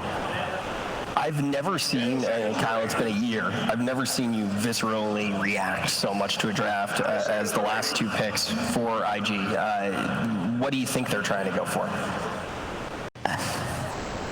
Your guess is as good as mine. Finally a draft that could actually shut up Kyle. Yeah. Grant, what do you think of it so far? I don't know. Let's hope IG goes further. Yeah. No, Centaur, Rubik. I mean, they're always going to be strong lane. I think you look back to the last game, right? You lost all three lanes. Just opening up the Centaur, Rubik, you've already won a lane. Bane is one of the lane dominators. The Arc Warden, I actually probably think they picked this. It's decent for him, but they picked it to deny the fourth pick Arc Warden. If you go back and look at all of Bulba's drafts, even his pub games, Arteezy's pub games, this is when they generally pick it. And they love just throwing it middle. Even with Abed, you can do that. I think it was a denied pick, and I don't think it's terrible. How do you feel about that, Kyle? Do you think that I can get that. I'm just afraid of EG buying BKBs and just running at IG. That's because the problem. you look at the damage output in a team fight. The three heroes of EG are going to out DPS IG's 4 until 30 minutes plus. Your team fight's better. You're more durable. I think it is just all laning. Is this an awesome Lycan game? Is any? It would be some sort of illusion minion core that could play with fast pace, but I really like the Abaddon here. That makes it most likely a crit Doom or a crit Puck and a carry Abaddon or Doom. I'm thinking Arteezy Doom looking at this. I love but that. It depends on the mid matchup, right? Yeah. How good, I don't know, obviously we're not all mid players. Puck versus Arc, how does that go? From earlier today, I think Arc Warden's certainly favored, especially the way Emo plays it, because you just flux them and spam Spark Wraith. Puck just eventually just can't trade with you. But I like this idea from EG, because you look at the weakness of IG's lineup, it's that they can't get ran at. So EG just say, all right, well, we're going to pick these two incredibly fast-paced, tanky strength cores. We're going to put one in each lane, and at some point, we're just going to start beating on towers. It's kind of the same again with this Abaddoness with the puck pick, right? Like you're picking Abaddon into Rubik, which is considered a good matchup for Rubik. You can steal Aphotic Shield. But again, do the pros outweigh the cons? You protect your Doom. You have a counter now to Grip that's very reliable. Yeah. And the reason I like Lycan is one weakness I see for IG's lineup is, yes, you can try to disengage with Stampede, but now that you've got that covered with Coil, your lineup is extremely susceptible to people just flat out just running at you with stuff, right? Lycan using his Necro book as well as his ulti, hate playing against that as Bane. It's an unplayable matchup. You just get all summons on you and you die. You have single target only. Is he too out of the meta, do you think? Like, are you even thinking about it? Like, right? I mean, we are, but like, no one, we have not seen a Lycan yet. I agree, it's good. You were mentioning it even back in Bukovel. You've been talking about this hero a little bit. Do you think that this might be the time that we finally see it come out? I mean, I would love to see it. It's Arteezy. It's one of his trademark heroes. It's not Arteezy's hero. They're going to pick a mid. You can just go for something easy like a TA and just win the game. I think you're trying to overcomplicate things a little bit. You've already got the better draft. You don't got to get cute with it. Just, I don't feel like it's cute. I just think it's really good. Like when I look at this, I think it fits really well. But the thing is, okay, let's say they identify this is a good Lycan game. If they don't pick it for Arteezy, they feel like the hero's dead, right? Like it's absolutely. I agree with this that. guy loves this hero. He plays it very well. They haven't touched it for a long time. Probably an indication they think it's just not a good Lycan patch. I just wonder why. Like when I see Lycan played, he most of the time looks pretty good. Kyle's about to lose it if you say that word one more time. Lycan? Well, Kyle, if they pick it right here, I mean, you have I'll walk off the panel. Deal. I will give Sin veto power. What should they pick? I think you just keep it simple. So who would you? So you're saying you pick a mid? Who's playing carry?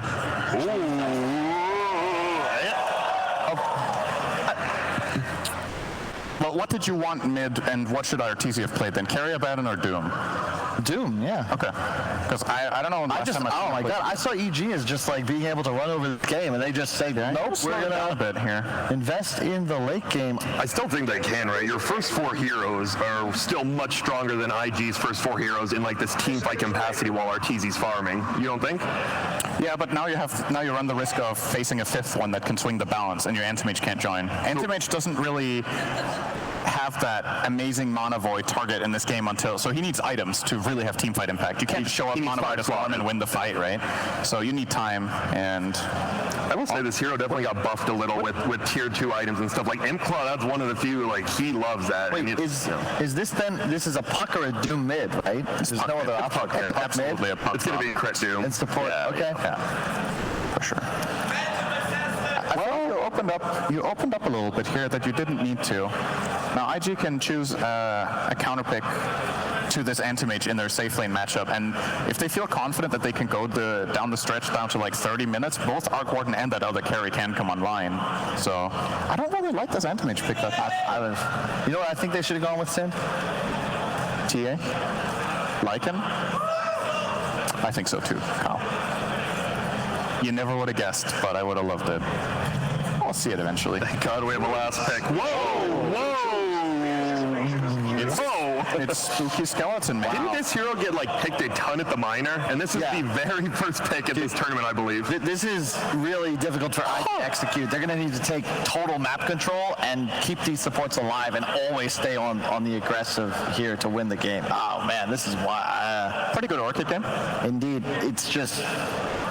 So you think IG's draft's pretty difficult to execute here? Definitely. And if EG finds even footing by the mid game, I think they'll swing through. Do you think EG can still go for a relatively quick game, use AM as an insurance policy, or do you think that they do need to wait until the mid or late game?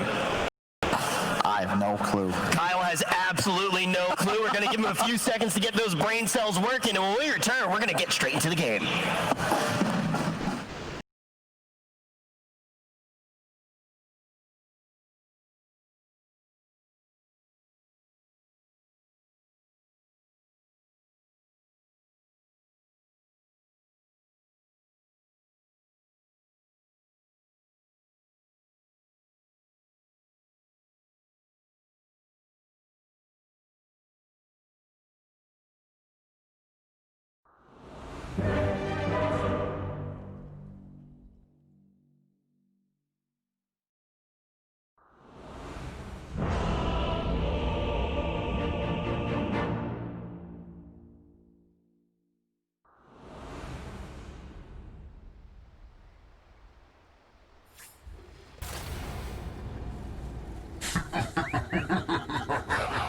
Here we go.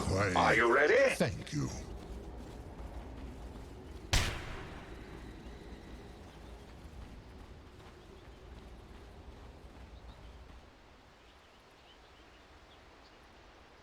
Game 2 now of Evil Geniuses versus IG and Fog. We're having some interesting picks again. The final picks from both sides. Anti-Mage coming in for EG and IG responding with a Clinks. What do we think about this hero, I feel, I've seen this hero look pretty weak. It doesn't hit very hard.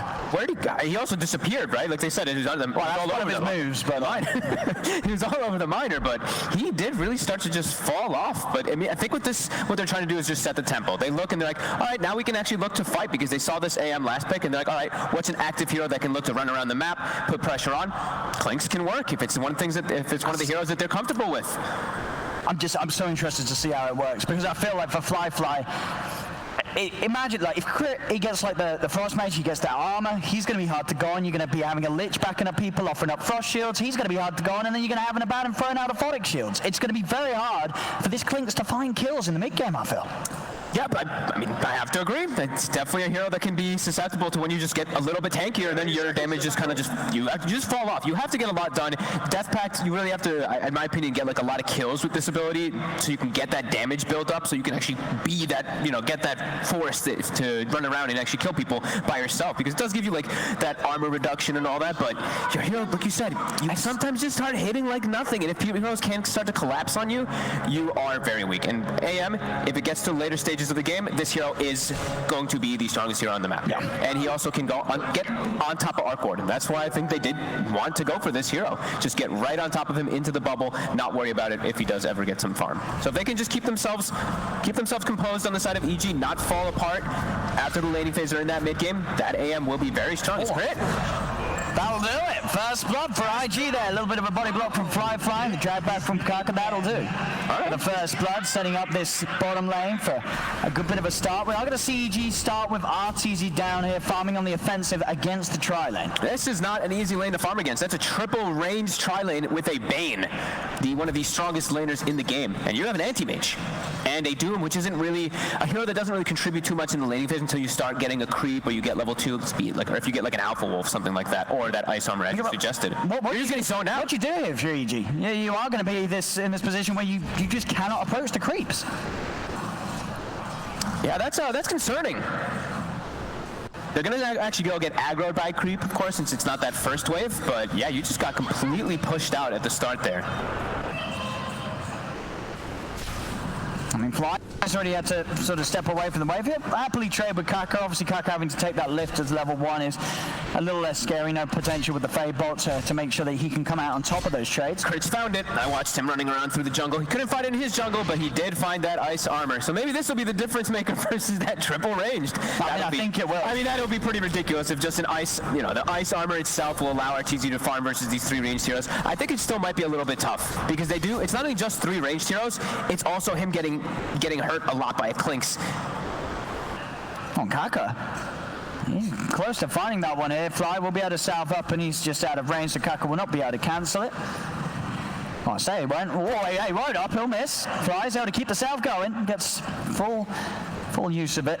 Kaka will just continue to chase. I mean, they can turn and look to maybe try and, or at least push Kaka away, but still, RTZ struggling to really get a look at the wave. Fly is able to hold this wave in a very optimal position for him, farming nice and safely close to his tower.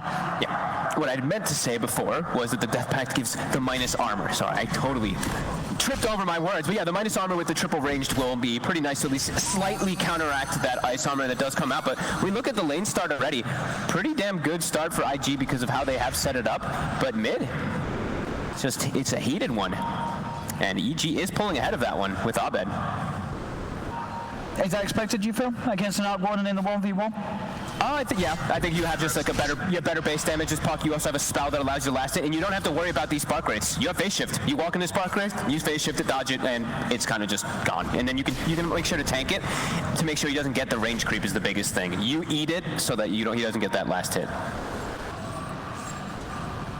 Now they've got the wave back in a place where RTZ will be able to hit on. Crit's on a cliff. Crit is on a cliff. He's going to TP down immediately, and in fact, RTZ's getting aggressive onto Fly, doing a fair bit of damage and coming out on top of the trades. Top lane, Ramses gets a shield off and a salve, as JT nearly able to just nuke down the Abaddon straight up. I like this matchup for the Centaur quite a bit here. Abaddon usually able to just like trade these right clicks to zone somebody out because you get that stack built up on your Curse of Avernus, but versus Centaur, trading hits is usually not a good option as he just turns on that Retaliate and will be able to just beat you down. And he has a stun, so whenever you're playing in the lane as a melee hero versus Centaur too, it's just you're going to get stunned up and you're going to get hit by those extra right clicks. So JT should have a very good time up top, but Ramses will, of course, even himself out as it still will be hard to just go under a tower and pressure an Abaddon. I mean, looking at that bottom lane now, the EG have really been able to secure it back in their favor. Now, out of the two of them, Arteezy's farming better than Flyfly. Ice armor. It's like you don't even want to trade hits with him sometimes. I saw Flyfly kind of going back and forth because if he hits Arteezy, he actually goes down to like 240 move speed, then they get a nuke on him and he's pretty much not moving anymore on the Clinks. Yeah, this is ice armor. Really paying dividends. See again, JT.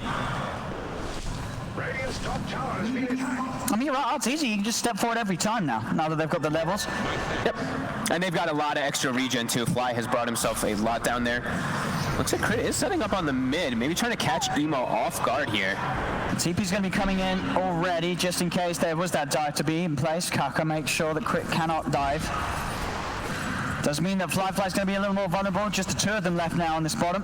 Sorry, he actually goes down to 208 movement speed just when he hits Arteezy. So then he gets nuked after he's pretty much 100 movement speed hero. Yeah, that's pretty strong.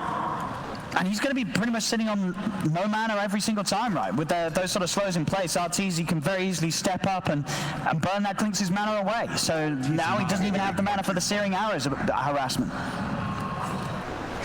Bringing extra mangoes though, so they're just going to keep feeding him mangoes to ensure that he can at least throw out that harassment a bit. But yeah, I mean, Arteezy's going to definitely just get this free farm down bottom now, and it's going to be nice for them. As it's going to be up to Crit where he decides to go with his movements. He will probably be very low level on this Doom, as ganking any lanes is pretty difficult, but when your puck does have 6, it becomes a lot easier, and Abed has just hit 6. Oh, he's going to go for this. Dream Core drop down, Crit's able to walk in. And with the Stampede, is he going to be able to get away? He is not. They get the kill. EG, they get the Tempest double, they get the hero itself. That's a huge amount of money going that way.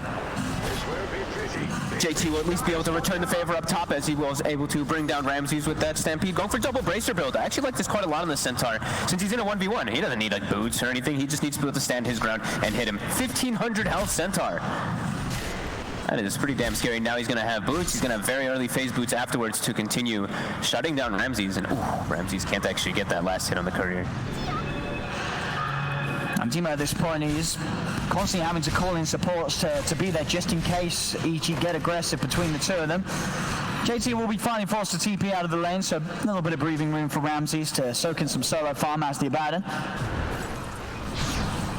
Every time this bottom lane, easy, he can just jump in, take the mana away from Flyfly. Crit, can he get in range? And he can, on top of them with the Scorched Earth. Flyfly will be taken down. Arteezy able to get the last bit of a touch, so more gold for this farming anti-mage. That is a pretty big concern for me. If you see your Clinks who's in your safe lane versus an anti-mage draft and you're just able to get run down like that, that is... I mean, it just feels hard to see what this Clinks is going to be able to offer at any stage of the game. This hero it can look incredibly underwhelming. The only thing I could see is something that they mentioned on the panel, is if he's able to get an Orchid timing. This is a Puck and an Anti-Mage, you could see, damn, you know, an Orchid versus those two heroes would be amazing, but he's not going to get a good timing on it at all, even if he does opt to go for that type of item in the game. And that's the thing, he gets an Orchid, he's going to go on someone, there'll be a TP over from Ramses' shield, and suddenly he's not getting the kill. It's just so hard for IG's lineup to guarantee pickoffs like that. Yeah. There's a reason that this hero started to fall off quite heavily in favor, but maybe, just maybe, there's something that can turn it with maybe like magnetic field or something that makes him attack that much faster or something. Who knows? It does seem a bit difficult though for this hero in the game, as there's ways to get on top of him. They've got a Puck who can just jaunt on top of you, get the coil on you, and then Anti-Mage can just blink on you in most of the times. Up top, JT coming in the Stampede to try and go for Ramses. Ramses puts the mango, he's got another shield. Kaka's going to be here to help JT out. Nukes off the shield, another one is there, but they'll drag him back. But they have the damage with the Who Stomp control. They're going to be able to bring him low. He got phase boots delivered just now. One more hit. He's got the double edge. Oh, he's juking. Oh, he's running. He's trying. He got another phase boots. He's popping it. They've got and the vision's there for the Fade, but IG will finally be able to get Ramses killed off again. They do, you know, slow him down. They are making sure that Ramses is pressured heavily in this matchup where he's already having a tough time against the center. Oh, I know. Ramses just sends his courier up there, and JT just kills it. He's standing at the tower. Okay. That was the phase boots on the courier for Ramses, so now he doesn't have his chainmail or his blades of attack. Yeah, I mean, maybe with the phase he could have confidently gone straight back up into the matchup, but losing those for a minute means another minute where he's going to feel pretty unfavored in that 1v1. Yeah, definitely eyes on JT to be that big playmaker for IG in this game, as the other heroes are going to have to farm a lot. The Arc Warden in particular, he's going to have to go for that, like, you know, Wraith Band, as we've seen, into the Treads, into that Maelstrom. But maybe they can actually make stuff happen with the Centaur as well as that Clinks, because of how good of a start JT has been given. And Flyfly, even though he has died that one time, he is still doing a good job in the net worth. He is at the top there with the rest of the cores of EG. And he's queued up, he's actually queued up the Desolator this game. So he looks like he wants to be like that pusher and just straight physical damage versus some low armor heroes that there are on the side of EG. As long as there is no ice armor, but there is always going to be that ice armor. Again, they'll see an opportunity to go in on Ollie, dragging him in with the Sinister Gaze. He has the Brain Sap, heals him up a little bit, but Crit will stay and chase him down with that Scorched Earth. Nightmare does hold Crit back in place, so Ollie can live a little longer. They'll pull Flyfly off to the side. Flyfly is going to be able to turn, shoot down Arbet's courier as Arbet comes in with the rotation. Arteezy finishes off Ollie. Another kill for this anti-mage. As this lane continue to be one where IG just pretty much lose the trades every single time. They're not prepared to fight against these three heroes of EG. They're bringing more now, though. Emo is starting to join the fray. He wants to try to alleviate this pressure on the outposts as well. They want to try to secure themselves one. 4 heroes down bottom. Let's see what they can do here. Kaka and Flyfly opening up onto the Lich. They'll get Fly. It's 2 against 4. EG's got to be careful. Arteezy already backing away. They do bring Flyfly low. He's trapped up by the Dream Coil. There's not really a way that they can get back in on it, though, EG. So Flyfly will be allowed to live. They'll look to secure themselves this outpost, as Arbet does not want to commit into the 4 of them. They'll let them take it. They're so low. Crit is thinking about it on the side there. See if you can get the move in, the Flux. And defensive Nightmare, Ollie will fall. EG, they get 1. Extra TP's coming in from IG. They want to fight EG here. It's Crit falling low, they back away. Stampede, the drag back with the telekinesis. Arteezy, he's been left behind. They kill off the anti-mage, IG. Finally able to push Arteezy out of the lane. And he gets both kills during the death pack. So 10 permanent damage gained for the Clinks during that as well, as them getting that outpost. Nice movements coming out from IG in response, just bringing everybody. They see that EG is going to bring everybody, they will as well. Well, everyone except for Ramses, but they're going to just try to bring the number advantage to be able to get that outpost, and they do so. And that's the thing as well for JT with the start that he's had. He really can be that playmaker. He can just head over, Stampede straight in. He's going to have the hood done. So very little that he has to be scared of on EG's lineup. He can just run into the full 5 of them and set something up. That little bit of lockdown, giving Flyfly the time to sit back and hit into his target. Dream steal here for Kaka. Not your Doom or your Puck Coil, but this might just be one of the better ones too, is the Aphotic Shield. Just being able to have this is going to be so powerful for them to turn the tides of any type of fight that does happen. Is Ramses, they will pop the ulti, they will force it. But it looks like both of those offlaners going to be going for a similar type of build. Pipe, just super valuable this game. Much more valuable, though, for IG, though, in comparison. It looks like Ramses has queued up a Pipe, but I look at the side of IG, their magic damage isn't really that high. It's like these Spark Raids, a Fade Bolt, and then Double Edge. They don't really have the craziest amount. It's a bit curious to see that he has queued up a Pipe this game for it. I guess you're inevitably going to expecting like a Maelstrom on the Arc Warden too, so it'll block a little bit of that damage too, but With the way the lanes are now and IG having their levels, Arteezy, he's opted to stay away from any of the action. He's going to go full jungle mode right now to try and secure a good timing with the Battle Fury. He knows that if he cannot turn up down bottom, especially with JT remaining in this lane, top lane, Emo, he's able to push down the tier 1. As IG, they are beginning to build up some of the tempo against this AM lineup of EG. And we'll see how long they can keep this up and to the point where Arteezy is going to be forced to turn up to the fights. And even then, he's not going to have much to show for it at all. It's going to take him time on the AM before he's really ready to go. bottom. Ramses. That's a diving JT is not a good idea. You cannot dive this. I don't know what the plan was there from Ramses. He did no damage at all. I don't know what he saw there. I don't think anyone knew what he saw there. That was never going to be anything good for EG. Way too aggressive. This is a 2,000 health Centaur right under his tower as well. There is no way that you're going to bring that mat down on top of a hood. His effective HP is actually way higher because of that, since it is mostly magic damage on the side of EG early. Arteezy, with the information that he has down bottom, just try and show his face in lane.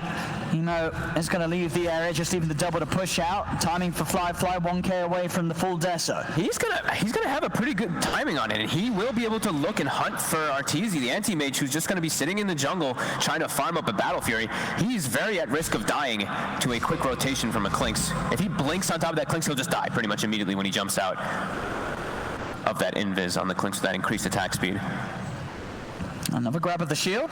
Kaka's going to be able to play around with that once more. Yep. Looking good for IG so far here.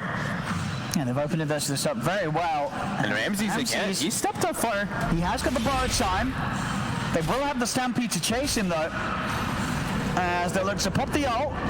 See if Ramses gets any sort of help. I don't think he will, because Fly's here. They should have the damage easily to take him down. The shield is gone. JT stays on top. Ramses, he's dead once more. He had a tough lane, and now he's making all of these pretty rough plays down bottom. He's feeding quite a bit to IG. He's playing way too over-aggressive. When he wants to be doing those type of aggressive plays, I think he just has to have Abed near him if he wants to be in that position to at least like bail him out. Because besides that, there's no other ways to slow down the lineup of IG. They don't have these crazy amount of stuns. It's just really their coil to stop them.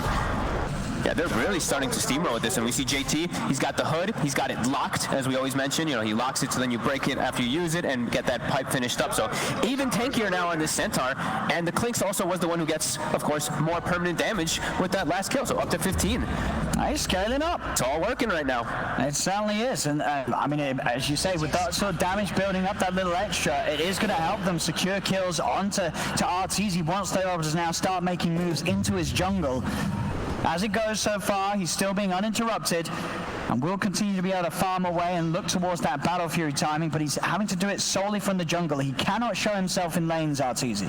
You see what Fly does there? He sees the Van Brace and he's like, oh, I almost picked it up by accident, but he locks his Wraith Band first, then he picks it up, ensuring that he can give it to one of his other heroes, probably giving it to JT because he's got the double bracer and he probably will need inventory space pretty soon.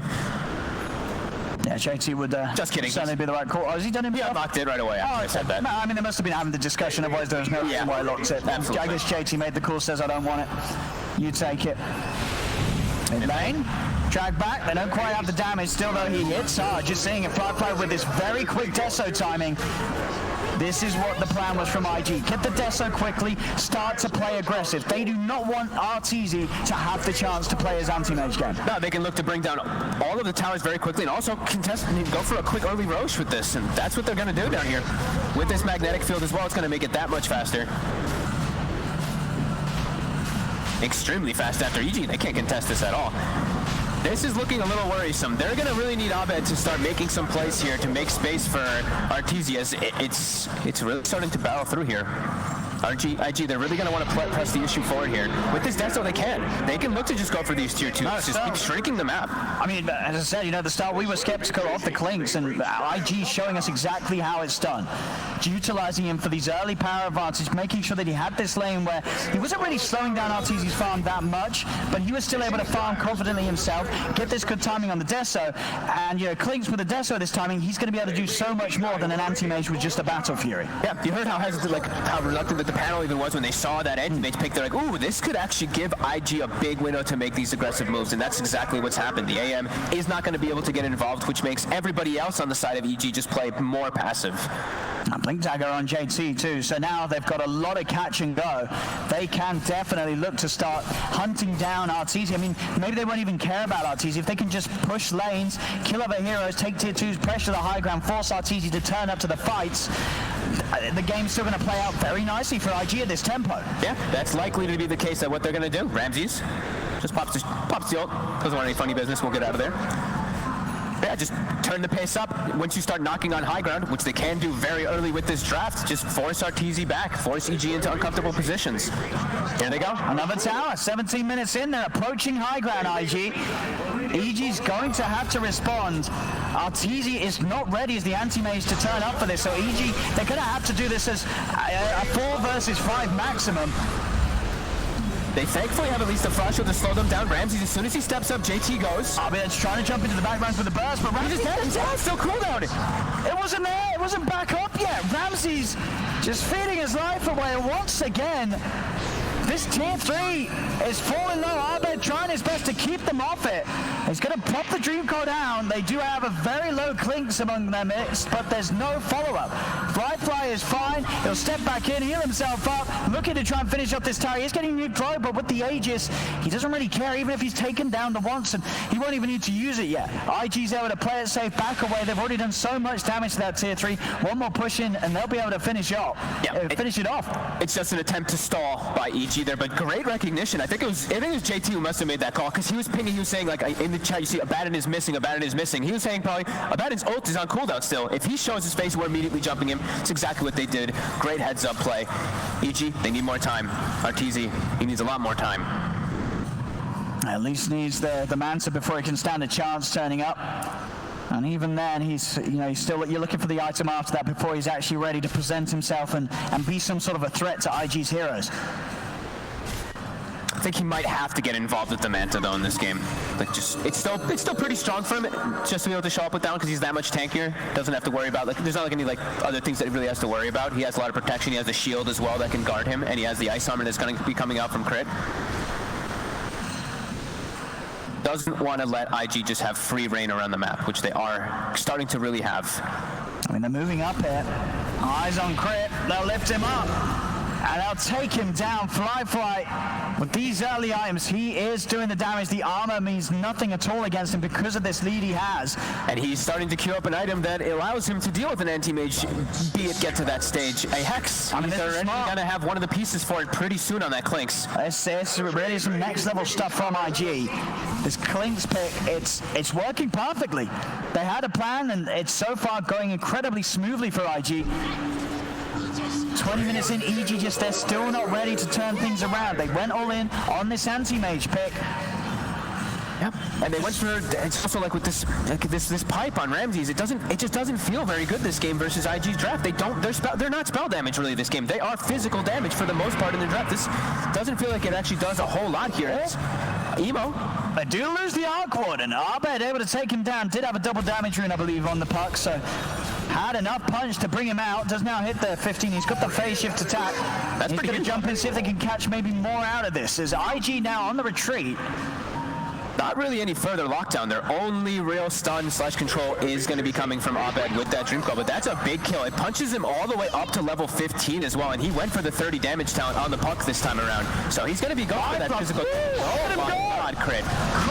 He's got some armor, the shield, it's not enough. Maybe they can punish Flyfire for this. He's been dusted, slowed down, but JT's in. They take down the Lich. They turn towards Ramses. This Clinks, it's just doing so much damage right now. Borrowed time will be popped, but they have to lift. Back he goes. They'll pick up the kill on Ramses as well, for sure. I mean, I say that, yeah, they got him. JT's in. They slam him down.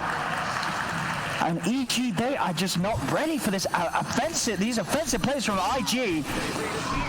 Game 1 was a masterclass from EG. Game 2, it's something completely different from IG, but it's working just as well. This Clink strategy, obviously something they practice, and it's coming into play brilliantly here.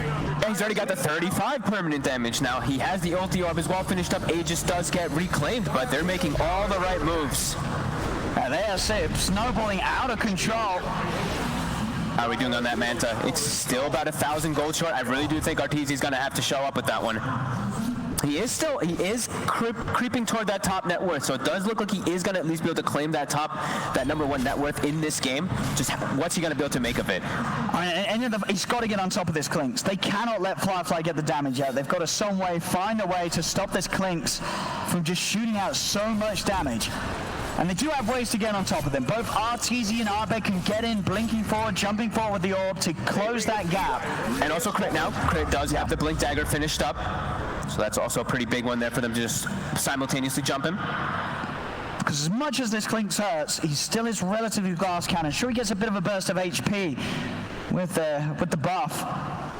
But he's going fully offensive, as you say. The Deso into the Hex. And in terms of saves from his teammates, it's going to be down to JT to hit the timings with the Stampedes and the supports to just be able to control the heroes that are going on him. But no sort of straight up easy dispels to keep Fly safe if everybody on EG commits on him. Jump forward, they find the Doom, crit straight in, finds his target. Have they got the damage to kill him? He's been nightmare defensively, but indeed they should get him. The Stampede is popped, but the Doom will continue to tick him down. He's hiding in the trees. Is he going to be able to outlive this? He is, you're right. They didn't have enough. Again, the stolen Aphotic Shield keeping him safe against that Doom damage. They've lost Lich, and now IG, they can look for crit.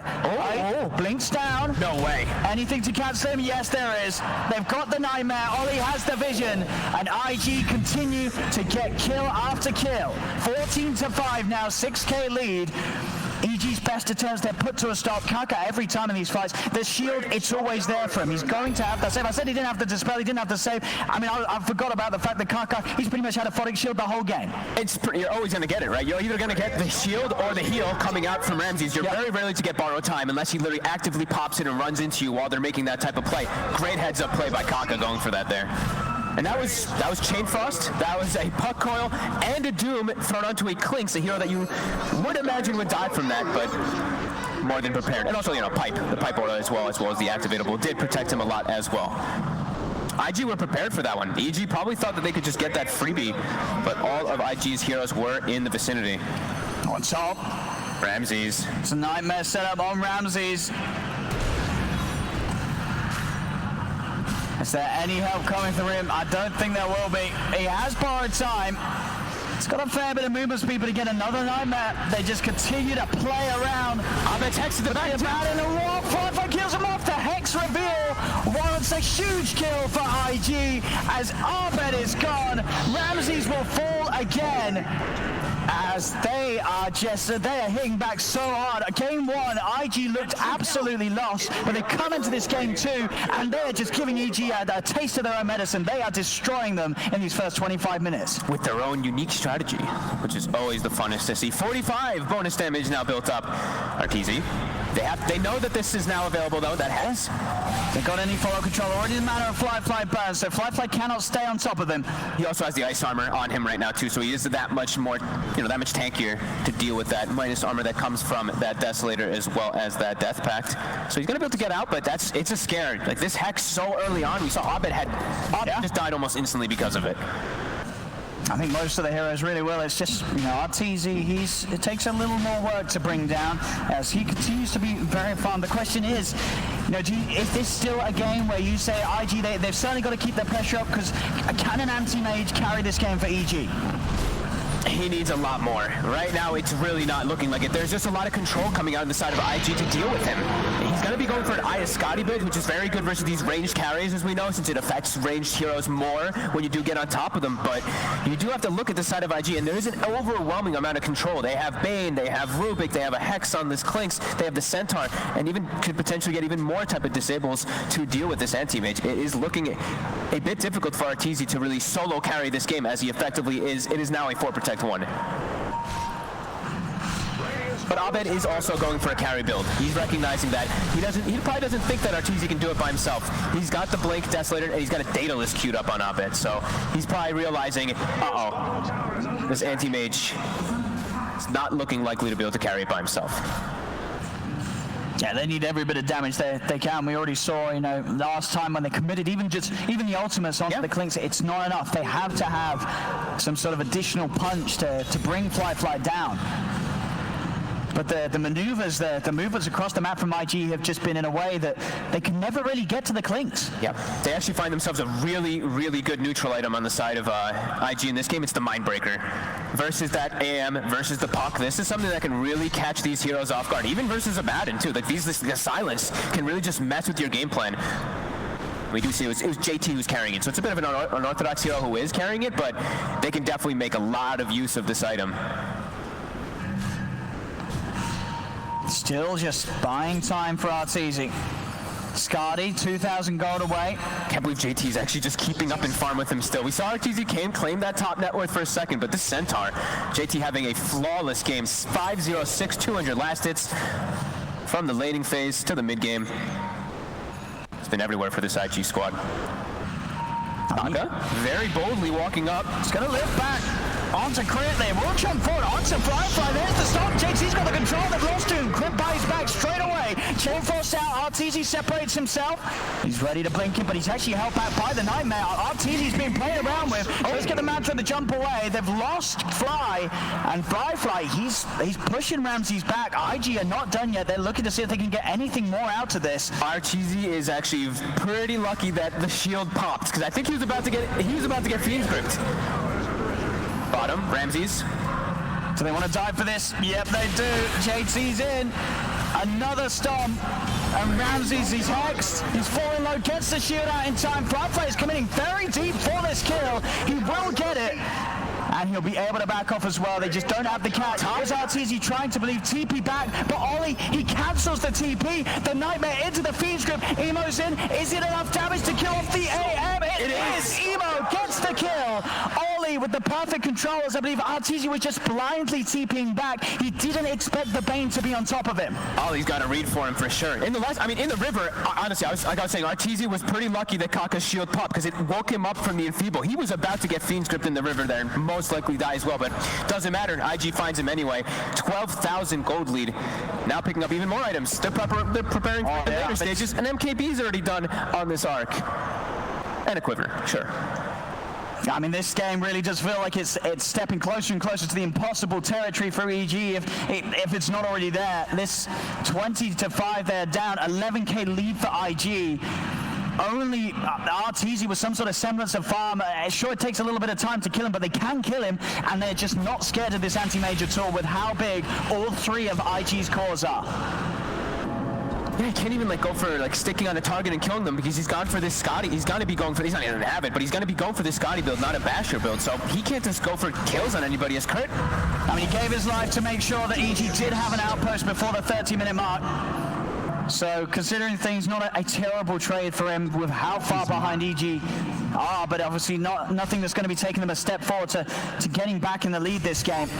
See what Ollie queued up. He's feeling himself after getting that pick off on RTZ. He's got a Hex queued up on the Bane. You know, why not? Why not? You just need more control. Well, you know that the only thing you have to worry about in this game is an anti-mage getting out of control. I mean, this he probably won't even get the Hex, but they're recognizing it's just RTZ versus the world, and they are going to be having more than enough solutions to deal with him. And EG, they're going to have to answer this again soon. IG pushing in both the mid and the top lane. Ready to go for the racks. Fireflies, we've seen this excellent game he's had. He's got 65 bonus damage built up from the buff. Free relic. And can EG do anything to take them off this racks? I don't think they can. I don't think they can. Too much damage. The melee racks just falling before EG's eyes. The rage racks as well are going to be slowly beaten down by the Tempest double. As IG, they can just rinse and repeat this. Move to another lane, push it again. They know that RTZ, he's still not ready to have an impact. He's going to try and go in. Going for Firefly. Firefly's out with the invis. RTZ looking to stay on top. He is dusted a mana void, but does no damage at all. He's still going for it, but JT covers Firefly's defense. Arbet jumps in the side. Does he kill him? Firefly's still alive. He's not going to die. Oh my God. Back to the shrine. He'll live. EG do continue to try and chase on, but IG, they'll heal up by the shrine. Crit, he's looking for the Doom target. Firefly's running away from RTZ. He turns, hexes the anti-mage. JT, Ollie, they're holding back the rest of them, and now Emo's turned up. He's just going to start killing all of EG. They're not ready to deal with these cores on IG right now. Arbet's out of mana. Ollie with the grip, holds down the puck. A double kill for Emo. JT jumps across. Borrow time has already been used by Ramses. The shield burst off. Ramses dies yet again. As IG now 18k ahead. This anti-mage draft from EG looks like it's been put in the dumpster by IG. There seems to be no hope for RTZ to carry this game right now. No, definitely. Look at JT. He's got a heart. This is a 4,800 health Centaur. He's just tanking tier 4s, taking tier 3s as well. No fear at all versus what EG's got to show. They're just cruising through this one. 24-5, 20k gold lead. They can look to close this one out. Yeah, Just stay click down the lanes. That's what they're going to try. Arbet will jump in. They do get themselves on top of the rim. That's one. Can they get more? Arteezy. Okay.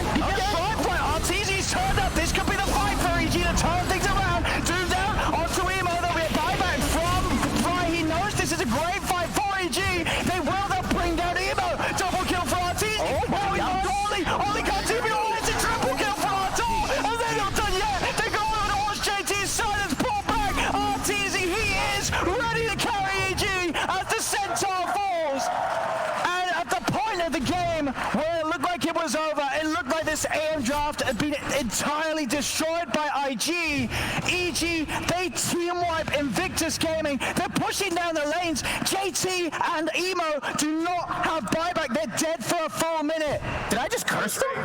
As soon as I'm saying they can continue around here, Abed gets a perfect coil onto the backlines there. There's no stampede for them to disengage, and they just pop Fly right away. Holy moly, I did not see that one coming. Arteezy, I mean, he's just shutting up the haters right there with this team fight. He shut me up. We thought, the whole world was watching and thought they were getting their lols and mega lols ready. They looked like this one was done and dusted for EG. But EG, out of nowhere, a team wipe. And Arteezy, he's still got a lot of work for him this game, but he's ready to try and show us how he's going to carry this one out. Wow. That is a 11,000 gold swing A. I mean, we're waiting for the experience to even finish catching up, but that experience swing as well is going to be close, nearing 15,000 plus. That is unbelievable. I cannot believe they actually got it like that. And that's going to give what? Puck now almost has a full Aghanim Scepter as well, so we did see the BKBs were coming out on both. I think the Clinks didn't have his BKB yet, but the BKB was there for the Arc Ward, and now they're going to have ways to be able to stick on them even through that. Wow, I'm still very shocked to see that they were able to do that one. I mean, and that fight, it could not have come any later. They needed that to happen right there, EG. Yep. Otherwise, that second Rax was going down. IG was going to push up. They were going to be starting to go into the tier 4s, onto the Ancients, but EG somehow seeing that opening to make the perfect fight happen for them that will allow them to hold on for now in this game. Yeah, absolutely. I mean, Arteezy literally just got a full BKB off of that now. Level 23 now. Jumps so far forward, Roche. IG still does bring this one down very quickly. EG is smoked though. They do have the Aghanims finished up. They have the BKB in time. This is going to go down way too quickly. IG, they'll get this for themselves. Aegis, Cheese, and the Aghanim's Blessing. Fly will take the Aegis. Aghanim's Blessing goes the way of JT, so they'll have that damage reduction during the Stampede. JT, he jumps in, gets the two-man stop. EG, they're going to try and send the calls on the backline. Arteezy blinks away. Arbet's been hexed up, he's dead. Now, no Arbet for nearly 2 minutes. His buyback unavailable, cripple for as well.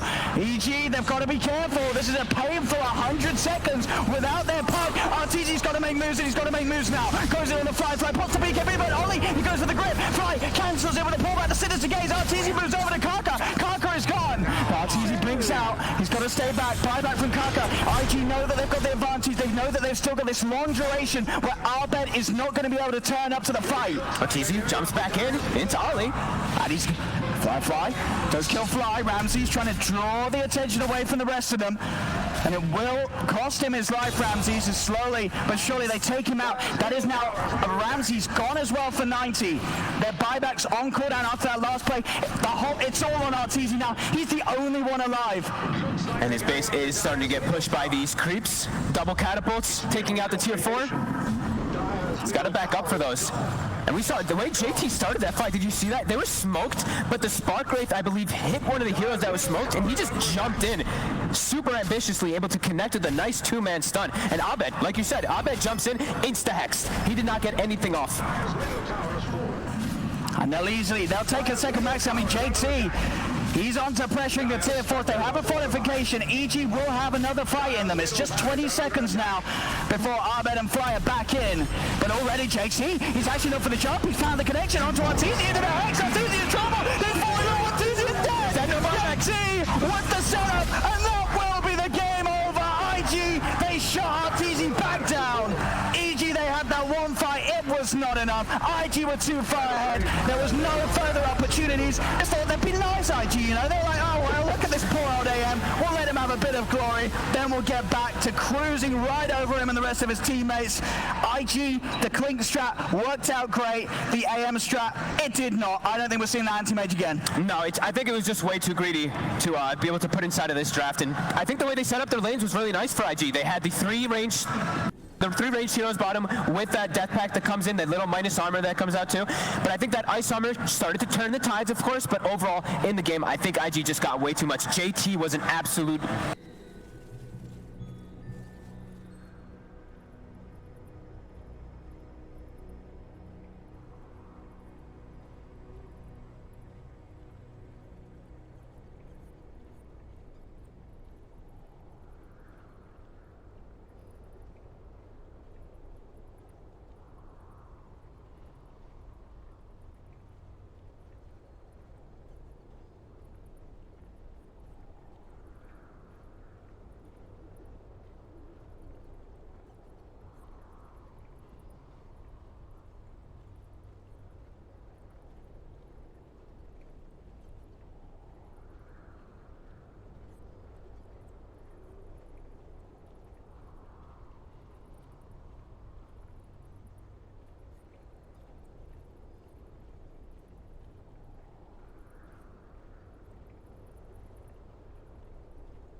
You are my symphony.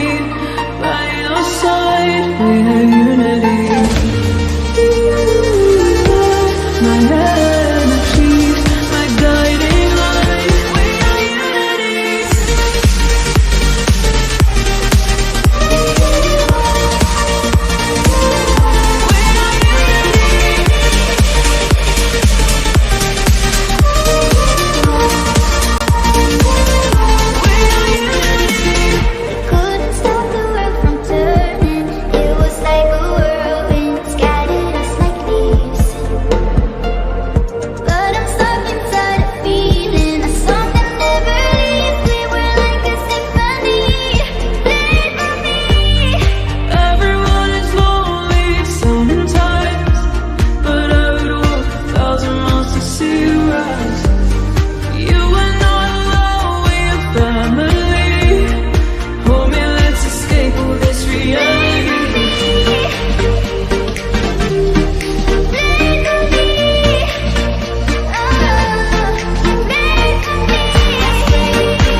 tempo, and I don't think I hope they don't go back and like try to do what EG just did, right, and like slow it down. They should just go pedal to the metal. Look at the respect from EG as well, banning out that centaur, because if you could isolate anything from that last game, it's JT being on a playmaker in comparison to just being behind on an Omni Knight. As Fogg was saying during the cast, he's Omni versus OD Razor. It's an unwinnable, unplayable game, and you're just dead. He was 2,000 net worth up on his own carry. The Centaur was like, he had a phenomenal game.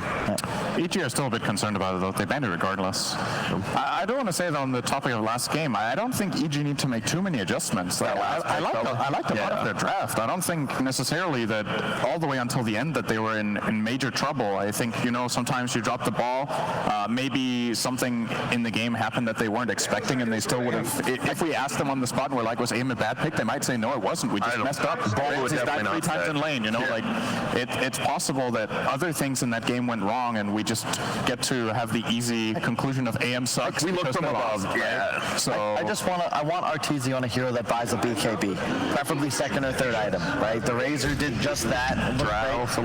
Much like Fear before him, EG's carries have always been incredible at utilizing their BKBs. I feel like it's just been a hallmark of that role, starting with Fear, I guess. I don't want to go too far back in the past. There were some rough years for EG fans. A couple. You definitely don't have to go too far back in the past right now, because we're seeing kind of a repeat right now of the Open, at least, yet again. I wouldn't doubt if they take Rubik. The problem is, like, Rubik Centaur is just a good lane. Is there any other lane quite like that for a Rubik if you do want to take it here? Like, Rubik Axe isn't the same. Rubik Legion? Anything? Legion?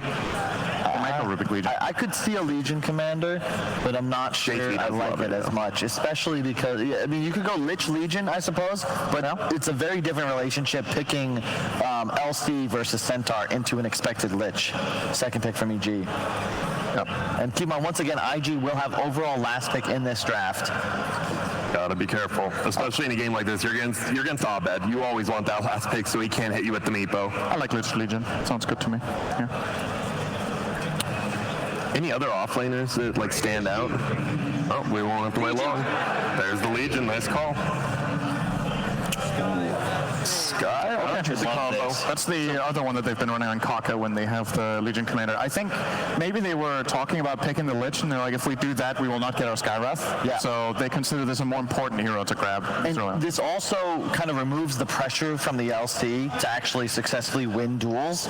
Now, even if you Lich as EG, the Skywrath is still going to be responsible for 80 to 90% of the damage. Lich Frost Shield does absolutely nothing. It's also quite nice against Doom because you force EG to perhaps pick up an early pipe.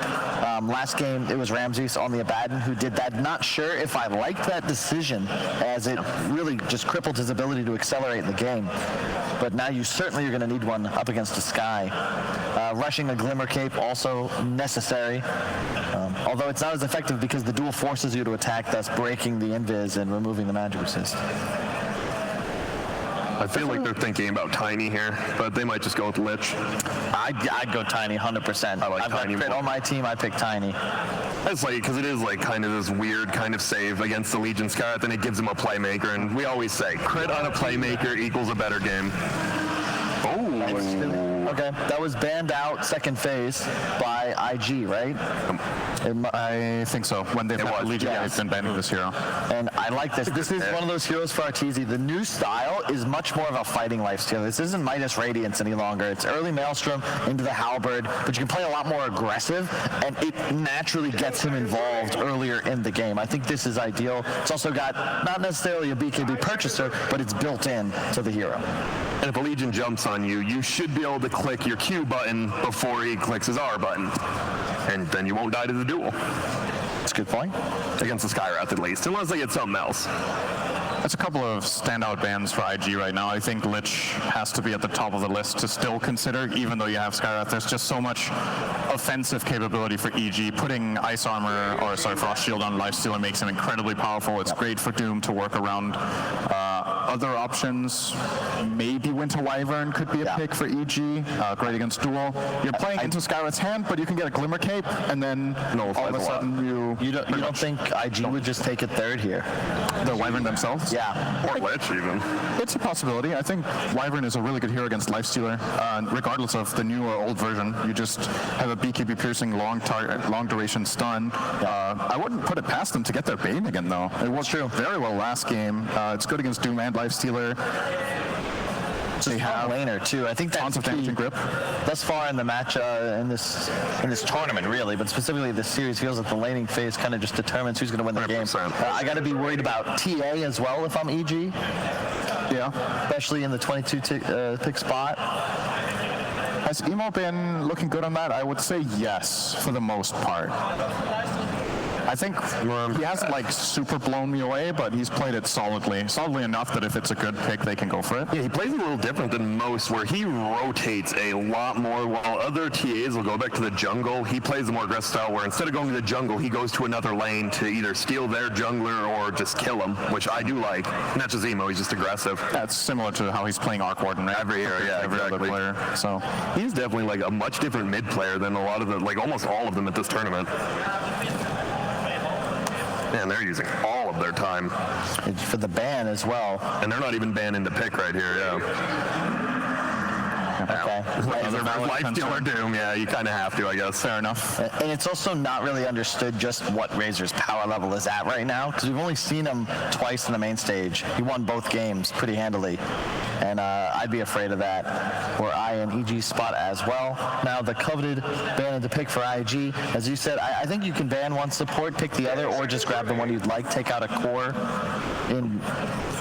Like the OD makes sense because EG might already have their offlaner here, and you don't want any hard save for duel, because LC Sky, if you have a scenario in the game where there's an uninterruptible combo, right, just duel, Skywrath ult, boom. If there's nothing EG has that can save, that's like such a huge advantage, because anytime you get the initiation, you can take more risks because you know you're going to be almost guaranteed a kill with the open. Makes me look for maybe a bit of creativity from EG's side. You could consider Shadow Demon as a possibility this game. Oracle? I mean, Liquid's playing it pretty good. I know Fly plays it. It just only Liquid's literally playing the hero, so something's up with it. Yeah, I actually, now that I see it, I think Razor was a better ban than both Bane and Wyvern, simply because Razor can also deal with getting doomed. Like if you have Static Link running, that's one of those frontline heroes that actually doesn't mind the Doom matchup too much. So. That's such an incredible ban from IG. We haven't seen it from EG yet in the tournament, but as you said, Grant, I think that's just perfect. It effectively gives them all the tools they need, and it's a great against Skywrath as well. I still think Shadow Demon will be on EG's minds now, especially if they were considering Oracle before. Why doesn't that hero see more play? I'm actually not completely sure. I think he suffered a lot with these like hard to spell heroes, like playing against both Abaddon, Omni, and Legion is actually annoying, but sometimes, again, you need to look at the pros and cons, and maybe Shadow Poison is not that good, but if the Disruption is good enough, it could be big. It just got even better. You have another single target spell that you can remove. You've got to ban the Oracle if you're going to go Bane too, right? Yeah. That would have just instant dispel for the grip. It would have just been an insane game for Fly. How about Silence? On 5 or there you go, Chad. I like it. Tempo. Okay, and tempo. It's also amazing against supports, squishy like these two, that have no method of clearing creep waves. You can just dive early on before 10, 12 minutes, channel left dominance, and you can, in the ideal world, take at least a couple of towers. Sin, how do you feel about the Chen here? Oh, that's a didn't get banned. Time they didn't ban it. They didn't. Yep. They let it through this time. Oh, this is a good Monkey King game. Oh, yeah. Not gonna lie, it's really good against all three heroes of EG. I like the Chen though. You're playing into Legion Commander, who gets a pretty good overwhelming odds, but outside of that, the two supports, especially from IG, don't like this Chen matchup. They can't deal with Chen creeps very well. They have no D push. And honestly, maybe that's one of the bigger concerns here when I look at IG's lineup. Their wave clear is actually pretty bad. Legion and Boundless right now. Yeah, Boundless and Overwhelm. It's not great. I think Skywrath is a little bit better than he used to be now that Concussive can hit creep waves, but it's not great. The benefit of the Monkey King in this spot is that it's flexible. That's why Secret even used to open with it in their first two when they had mid one. Now that you see a Storm mid, you might look to dodge that matchup, Sind? I think this is a completely playable Monkey King matchup.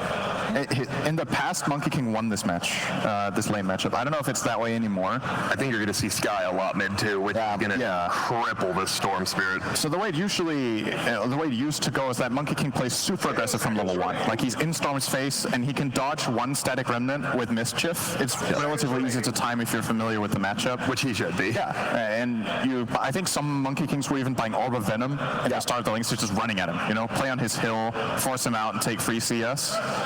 Every time you get Jingu stacks up, it doesn't matter how much Storm harasses you back from level 2 onward, you full heal on the creep wave. The question is, this is a Doom offlane, right? We don't know yet. Possibly. You need a playmaker. Well, I guess Storm is your playmaker, but Can we just crit Tiny? Delivery for the life. I will always say crit Tiny. You know that, so I'm always down with it. I'm not sure how good Tiny is this game. Like, I know he's fantastic on the hero, but when I look at this EG lineup, I don't think he's the missing component overall. I think you want something that really binds them together in going as a 5-man unit, or you're not playing Chen's game. If you pick Tiny now, you're a little bit all over the place, I think. So, like, what kind of hero then do you think? What's that 4 hero like that? Like an Earth Spirit even? I still think a Wyvern is a possibility here. Nice call. You said they might look out for that last pick TA. They ban it out. Yeah. Wyvern is pretty good against Monkey King. It's in emergency situations, it can be a cancel for grip. Can buy Glimmer Cape, which I think is really good in this game. He 5-mans with their Chen strat. Could you Venge?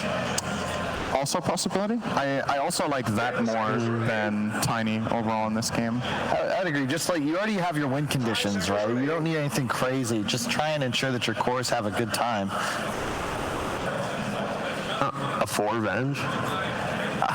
I kind of feel like they're putting the Doom 4 and getting another 3, to be honest. Yeah. Oh, there's the Ramses. Yep. So, right. 4 Doom. Doom can go for auras as a 4, and then you can get a 3 that has a better matchup, because Doom's matchup into Monkey King, this is a really bad lane. If you don't have ice armor, which we'll see. Fingers crossed, I might get it again. You actually have to watch for that. It's a really bad lane matchup. Veno is awesome against Monkey King. Oh yeah. So I think you want to put Monkey possibly mid now. Yeah, I think if you're EG, you could even follow the Monkey King around with your Venomancer. Especially if there's a Chen rotating, right? I think Chen is going to be a big X factor this game, just in the first 5 minutes. Trying to think of what, I mean, God, I hate that I'm saying this, but Lycan is traditionally quite nice against the Venomancer and the Doom.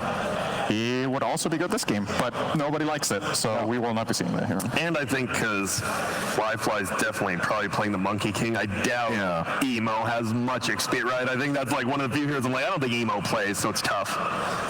Down to 1 second remaining. Dude, they really took it all. Let's show you how to do it. Let's show you how to do it. Could be coming. You're playing against Veno, Storm, Lifestealer, incredible matches for the AM. Oh, and it is Emo Monkey King. All right. Yeah. The memes, if IG are able to win this last game with Animage, it's a much better matchup for him, and they truthfully will most likely win this game if it goes late enough. But EG, they've got to play with tempo now. That's one of the first times ever that I've heard the crowd laugh when a final pick does come in. Very exciting, and now we get to see who's the better AM right after this. Damn it.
Ladies and gentlemen, time for the last game of the night. EG versus IG, Game 3.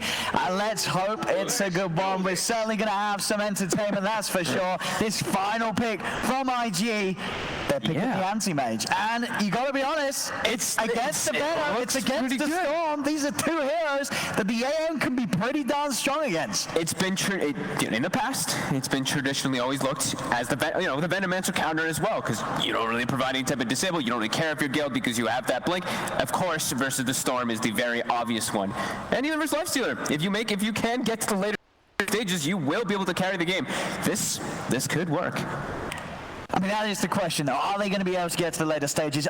Is there a possibility that IG is going to suffer the same sort of struggles that EG did in Game 2 trying to run the AM lineup, or have they got smarter ways to play around with the AM and to make that space and time for Flyfly's anti-maze to come online? I do think they have those heroes to space make. I mean, they have great kill combos is what I'm looking at. With the Legion in the sky alone, those are great kill combos. And then just Monkey King by himself is a hero that can just cause havoc on a map, as you are just able to traverse pretty much across from lane to lane at such a quick fashion. So yeah, I do think so, but the one thing is there's a Chen. I think Chen is the X factor that can really just look to pressure and close down games. Also Venomancer. This hero can pressure lanes very hard and actually set up to push things down too. But it's not like EG has these overwhelming pushing heroes to be able to take advantage of this AM pick. So we will see if Flyfly can bring it to Arteezy and show him how it's done. I mean, as I said, either way, this is going to be quite the game to follow to see if that very, very painful turn of events is going to occur for EG, and that anti-maze they lost with is going to be the anti-maze that does defeat them in this very important Game 3. Nice body blocks, get it, Ollie. Okay, he tried his best. Tried to get that range creep blocked a little bit better. Lane will push.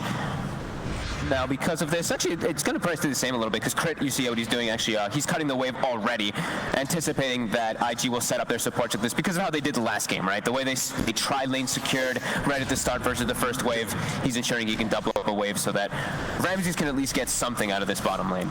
I mean, look at the three lanes. Is there a certain lane that you think we're going to see some severe struggles on one of the sides? Ramses. That's just... I think he's probably the one that's going to suffer the most versus a Bane. It's going to be up to Crit to salvage it, and we see the Crits. He's actually doing, he gets another full wave. All right, and he's going to grab these over and take them over to Ramses, or is he going to take them himself? Take them to Ramses. He can't kill them now. Ramses needs those. So that'll at least bail Ramses out a little bit of a very, very tough scenario. As I think that's probably the lane that I would say would suffer the most. The other ones, I can't imagine that a kill will come out unless someone's just very out of position. Kaka should be just fine up here. JT, very unlikely to die as well. Maybe with a rotation that comes out from Crit, that's where we'll see AG able to get a kill, but besides that, nah. Yeah, I mean, you're right. Crit's nearly pretty much brought the whole wave or two over towards Ramses under his tower. Yep. He's like, here you go. You were laning. Bane was zoning you out. There you go. Let's see him zone you out of this. We'll be under the tower, so we'll see how much Ramses can get out of this with his CS. I mean, look what Flyfly is doing, though, too. He actually did not farm the wave. He is doubling it up so that he can deny a full wave from the Venomancer as well. And Ollie will soak at least the experience that is under that tower from Ramses, getting all those last hits. So Bane will get 2 for 2. He actually gets he gets a third deny on a range creep. Will he get this one? Neither of them will. But I think he did deny at least 2 of the range creeps there. So pretty significant.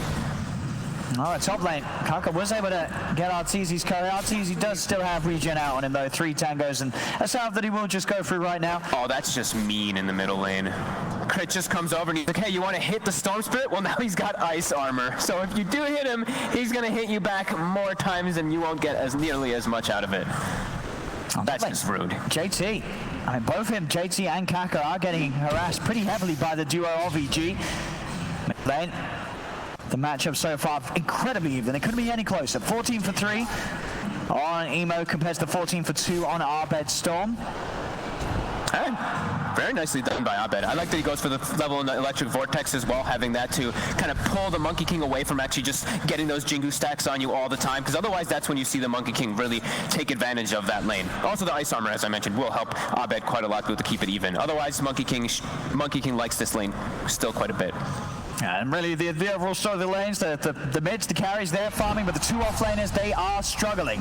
JT, though, I'm saying they're struggling, but JT and Kaka, they just dived the tower and killed Arteezy underneath his own tier 1. He was out of regen completely. He only had the one tango left, and they just take advantage of that one. Kaka, no mercy, level 3 concussive shot. They just have this burst damage that caught Arteezy off guard. All right, and as I say, JT's not necessarily hitting a lot of creeps, but getting kills like that, it's now going to give him the chance to start farming himself, and it really is just only Ramses that's getting totally shut out at the laning stage. Yeah, even though he did get a double wave fully pulled to him, he only was able to get 5 to 6 last hits out of all of it. Oh, they've got to be careful on that top lane. I mean, if IG can get away with this again, diving and killing off Arteezy, this lane it's going to be a nightmare for EG. You would have thought that sort of the regen and sustain between the two of them would have been enough. Yep. But IG just seeing that beautiful opportunity to take a kill that feels like it shouldn't have been a kill. And important to point out, now both of the supports, I saw them immediately when that 4-minute rune was almost spawning. They left their lanes since they recognized Storm has a bottle. If Monkey King is able to deny the Storm from getting a rune, then the Monkey King is just going to dominate the matchup, and that's exactly what happens. Abed's not able to get that rune. Emo gets himself a haste, and Abed just has to go all the way back to base to fill up his bottle. Yeah, we've got a bit of backup for Ramses now. Crypt will move down and offer some space and some extra bit of pressure onto Fly to make sure that Ramses can get his foot in the game. It's only a level 1 Doom, though. He really only just applies pressure by handing ice armor to Ramses at the moment. He will now get the level 2, but slow start for Crypt, as he's a walking lane helper with that ice armor. But overall, yeah, very, very free farm for Fly. 26 and 10. His CS going unhindered in this bottom lane. Ramses cannot slow him down, and it's not like when the levels come in, it's going to be that much easier for Ramses to do this. He's got the point in the spell shield. Fly, and with the blink, he's never really under threat. Any attempt from Ramses to get aggressive, Fly, he'll be fine. Yeah, this is a free farm game for the anti for sure. This lane cannot put pressure on him, and it doesn't seem like many other heroes really can either. Like Storm going to pressure and AM even in the mid game is quite difficult, as you can just get turned and mana voided. Lifestealer kind of same. It's really just the Doom that he's going to have to worry about inside of that mid game for the most part, if they're able to find him at least, because he's going to be hiding for a while.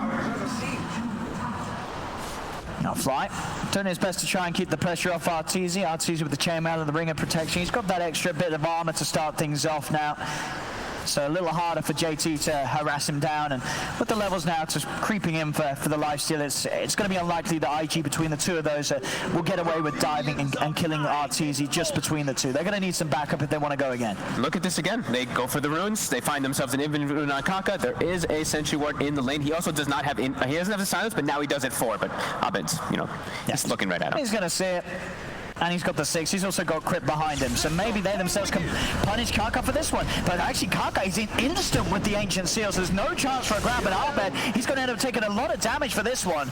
They'll try and turn towards Ollie, but there's no mana in the tank for Abed to go aggressive.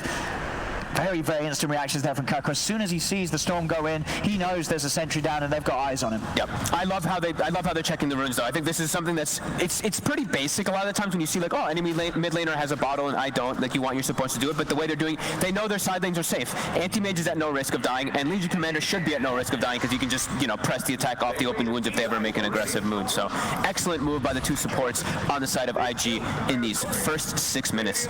And lots of couriers are dying here. First rotation coming out. Emo, he wants to look for Arteezy. Maybe even look for Fly as he's walking up here. Yeah. Go for the easier one. Fly silenced. Emo's on top of him. And Fly will... Sorry, Fly, not Fly. He's down bottom. He's getting aggressive on Ramses at the same time, burning the mana. There's a lot of Flies in this game. The Crypt, he's there, keeping Ramses safe. In fact, Ramses is trying to turn and go onto Ollie. Ollie, heads up play, TP's out. Knows that there's going to be nothing to cancel it. And this feels like this is going to be a bit of the problem each time that Ramses does start to go on someone. They're going to have blinks, they're going to have TPs. They're not scared of the Venom at all. Their only stun is Electric Vortex until the Doom ends up picking up a Centaur eventually, which we will probably see him pick up versus a anti-mage. But yeah, they are very limited on disables on the side of EG. So yeah, like you said, we'll probably like to see a lot of just TPs right in front of people. Because Infernal Blade as well, you don't skill that for the most part on Doom until much later. 2-0. Slow start. in this game. Yeah, pretty much even net worth. Another courier.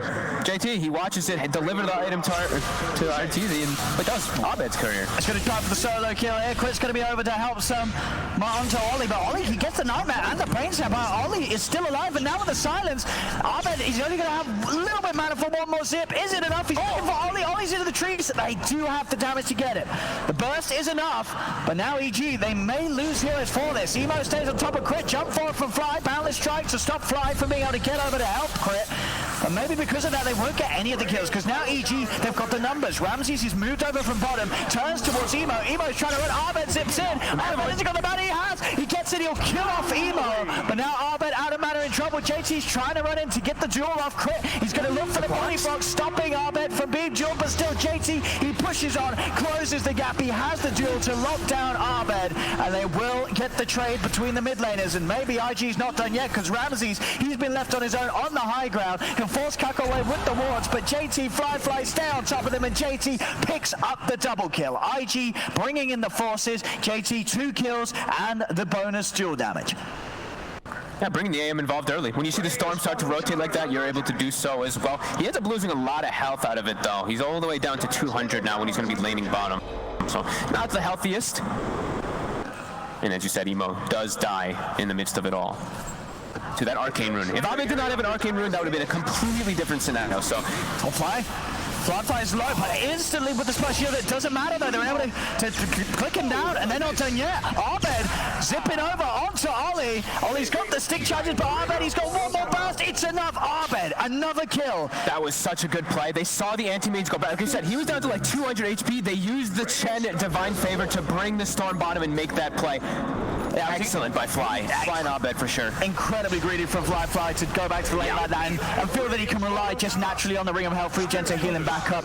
It's always tempting as an AM once you have that to go back to the lane and show, but as you said, he just wasn't prepared and wasn't thinking about the moves that the Chen can enable. Yeah, it just caught him off guard completely, because they had a lane ward. So he was like, oh, okay, you know, I can see the tower, I can see if anybody's going to TP and make any move, but not going to be able to see that Divine Favor. Yeah, great heads up move by EG to bring themselves back in this one. 1K advantage, and during all of it, RTZ was just sitting up top farming, and he's nearly got the Maelstrom finished up. It'll be interesting to see sort of how the farm pace goes for both the carries. RTZ with his Maelstrom, and obviously once Fly has his Battle Fury. You would have expected to be a little speedier in pace for the AM. He to the range creep. He's got the Mana Void, but one more hit from Abed will do it. He's hunting Fly. Has to blink up with the more Golem Stone. It's not enough. He needed a couple of them. The one will not kill Fly, so Fly will live. But I mean, you're seeing every time Abed is making these plays that, again, bringing Fly so close to his death. They've got to be prepared for this Storm's movements as Abed, he is being so active right now across the map. I don't think we're going to see Fly like blink aggressively onto range creeps again, because he had like a double range creep bottom, so you can see why he did it, but almost punished it. EG collapsing in past the tower, the Crit, Mystic Flare almost there, onto the Venom. Emo's going to lay down the Wukong Shimon. They lost the Skyline, but they'll take the Venom, and they'll set up another successful duel for JT. Fly staying on top of Crit, but still got a little time left for the Scorch Death with the phase boots. Will let the movement speed to get away. They dive in, they get a kill, but they're losing 2 heroes for it. And again, as I say, JT continuing to be in position every time to make use of the duel. He is going to be a real big threat. If you see this Legion, he has a Shadow Blade pretty much done. That can catch off pretty much anybody on this side of EG. That is insane how far he is. 4-0-2. JT had a brilliant game last game, and this game as well. His off-lane performance, it's been amazing. Mid lane, Doom down onto Emo. We've seen Fly being cut out a few times a little too far on his own. Now Emo's got a full foul to it. They've got to respect Abed, because Abed, every single time he sees an opportunity, he is immediately in and on top of them. Yeah, I like how aggressive he's playing on this Storm Spirit too, just giving the space for RTZ to farm. It's going to be harder though, as you say. This is such a quick shadow play. How fast he has it. This really could start to trip Abed up. These sort of plays where Abed is going and committing a lot of his mana to get these guaranteed kills. JT's going to be ready with TPs, Shadow Blade movements to punish the Storm every time that happens. So Abed, he's now got to be prepared himself to be that little more cautious about how he goes aggressive. And when you go for these type of builds, like a Shadow Blade instead of going for something like a Blink, this is like, I'm gonna scale. Like, I'm not just a dueling kind of guy over here. I'm not just a sitting back and pressing attack my allies. No, I am looking to be a scaling core in this game. Catch RTZ off guard. They're not going to expect this early Shadow Blade. So JT's able to get in close off the back of the duel set up from the shadows. I mean, already Shadow Blade purchase paying off immediately. That sort of kill, knocking RTZ off the map and giving Firefly the chance to have this farm, this space. And they can keep doing this. RTZ's got to be so careful. He's going to want to go to his jungle on his own. He's going to need backup now because JT is always going to be on the hunt. I can only imagine how the comms are right there. It's probably like, holy shit, this guy's got a 12-minute Shadow Blade. Like, we gotta be very careful. So now we're probably gonna see more sentries get purchased up, and they're probably gonna start blanketing some of those entrances into jungle with like an observer sentry to be able to watch the movements from the Legion Commander when he's off the map. And we do see Spirit Vessel tends to be the more natural build now on the Venomancer that we do see a lot of the times. Very good versus Monkey King though, as you prevent a lot of that healing that will be coming up from Jingu Mastery. But it's usually just the build anyway on Venomancers. It synergizes so well with your Poison Sting to reduce even more HP regen. Oh, we'll see where the next player is to be. JT still over on the top side of the map. RTZ keeping very close towards the tier 2 in the shrine.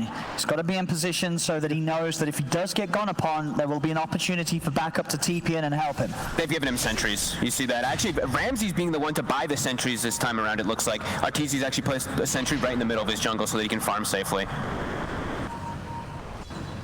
JT preparing for action down here. There's 3 members of EG around, and in fact, a deep zip. Arbeit's here for the silence. JT's there, ready to catch him with the duel. Can they kill Arbeit in time? They cannot. The heals are there. From fly, Arbeit's good to fight. He'll pull it on the Monkey King. Emo with the quick dodge. They haven't got the damage to commit onto Emo under the Wukong's command, so EG will have to back off. Now Arbeit, they know he's back in, and he's got the magical burst. They get Emo. Ramsey's with the poison damage, pushing them all back. Ollie's going to tick down low as the second will fall. EG getting aggressive behind that tier 2 and continuing to play wild with Arbeit's hunger for action to happen. I think Arbeit's a little lucky that maybe, well, he read the scenario, but he saw that the Kaka had low mana on the Skywrath. If Skywrath has more mana there, it's likely that he gets Mystic Flare on top of that. Even with the heals, he could go down, but a good read by EG, able to now pressure this tower and even bring Arkeezy down. They know that they need to kick the pace up of the game. I mean, they are, as it's now up to a 3K lead. They know very well themselves after that last game. If they can keep this up, this anti-mage is not going to have time to be in a position to do anything at all. And as you can see, just the pace that EG's cores are playing, they're all in the 6K net worth, over 1,000 ahead of the anti-mage. IG's going to need time, and EG, they know very well exactly how to bring it to them. Yep. We're still going to see IG playing in the same type of manner, though. 3, 4 heroes just looking around, hunting, trying to find these kills, while JT just sits off the map. Sit and farm. How close is he? He's still far away from the battlefield, isn't he, huh? This game really slowed down after they, sort of killed him a couple of times and pushed him back out of the waves. He's had to resort to sort of full defensive farm in the jungle and on the top half of the map where EG is unlikely to be playing. So he's getting some sort of space in the jungle. He's been found. EG's prowl as they move around the map as 4, taking kills as they wish. IG have got to be so careful about being caught out alone. Even like sometimes these like 5-position kills don't mean too much, but in this type of game, you're just giving Spirit Vessel charges to Venomancer. And they're going to find JT hunting in the jungle. JT, he's trying to run, but Arbeit just brings him back. What the vortex? He's going for a vicious storm. JT with the heads up play. They're going to get crit as well by looks of the 6 charges pop. Crit's running back towards the shrine. The shrine will heal him up. Crit will be fine. But JT, this man, he's a madman, and he knows that he gets away with it. Emo as well. He knows there's nothing to stop the TP. TP's out right in front of the 4 heroes of EG. But JT just continues to impress in moments where it looks like there's no way out of it. And again, look, another one. They go for he secures the last hit as well, of course. He knows he wants to be scaling core. This is insane.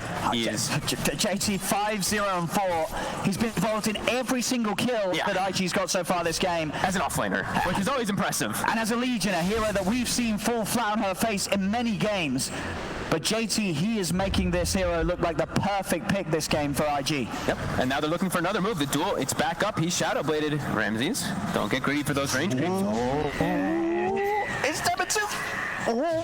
Just on the cusp of it. They haven't got the Mystic Flare at the moment, so they know there's not enough burst. JT's being smart. He doesn't want to be too crazy. Doesn't want to commit 20 seconds, and Mystic Flare will be up. He's going to wait for that and look for the guaranteed kill potential. They've even got that additional help now of Kaka having a full rod of Atos. He's got it very early again. Unlike that last game where he's not like 5-0-4, but just on 18-minute mark, he's got the 3 points in silence too. This was scanned out by EG, so they should be. It should be very unlikely that they get caught out by this move. IG will make the most of it, get some wards down.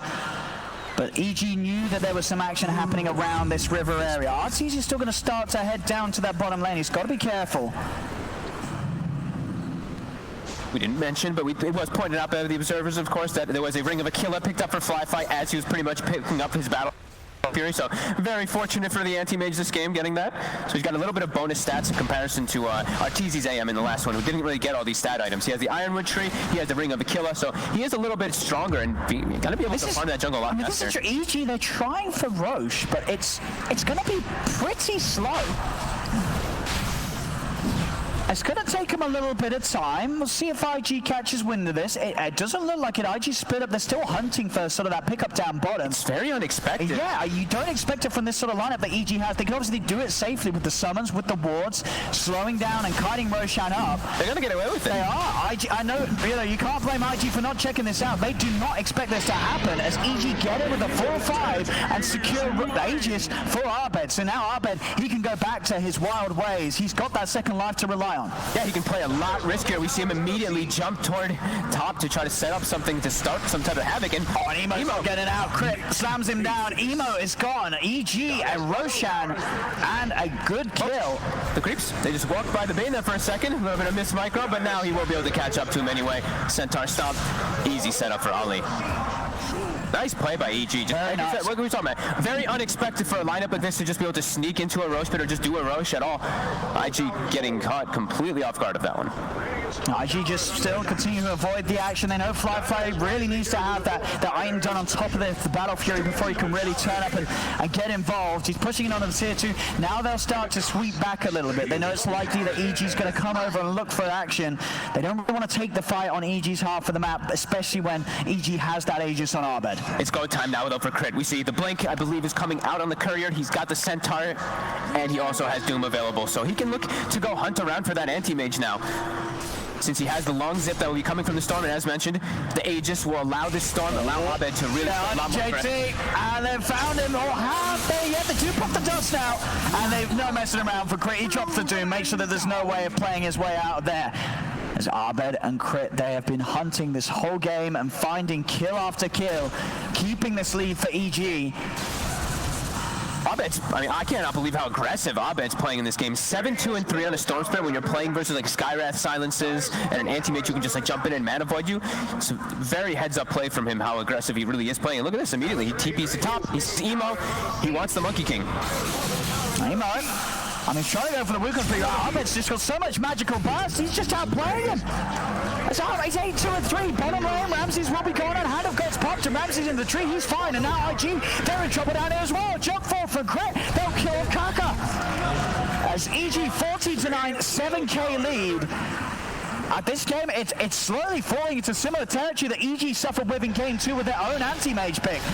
Yep, they're able to just hunt all over the map because they know the AM is not liking to get involved early. But now Fly, he is getting involved. They're looking for Fly. They've got the Centaur Sun. It's slowing them down, and Abed's going to be able to come in and help turn this one around potentially. Fly has to blink out, but Abed, he's diving in. He's so hungry for action. He's on to Fly. The nukes up at the heels there. JT provides it, and Fly will be able to blink back to safety.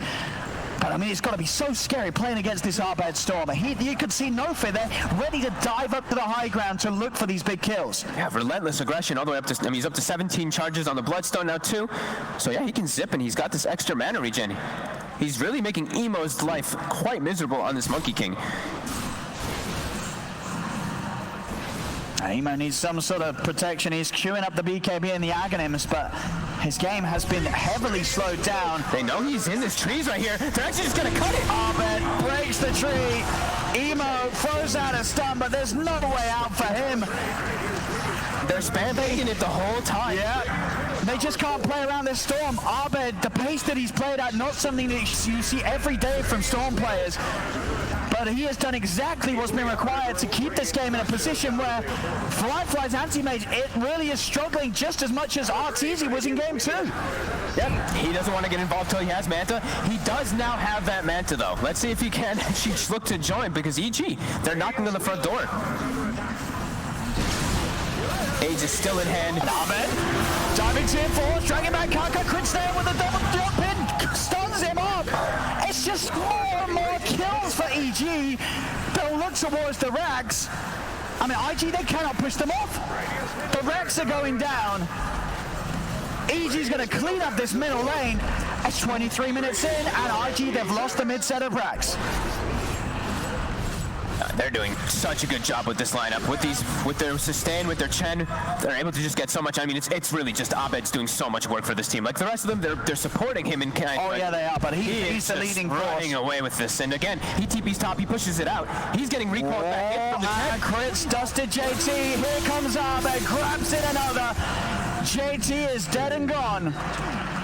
I mean, you cannot hide from this storm.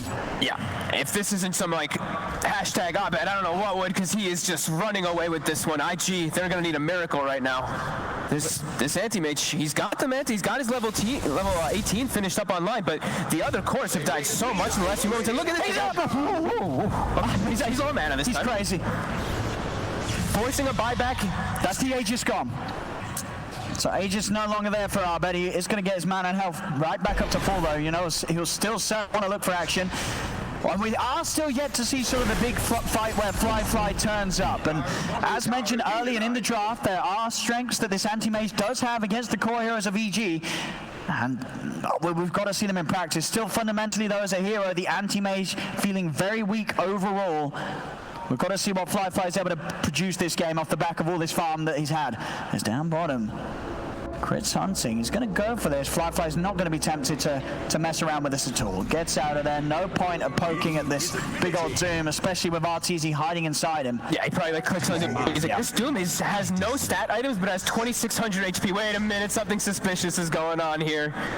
So yeah, I mean, making an aggressive move there is unnecessary there for him to hit the top. He's ready to go in. Kaka.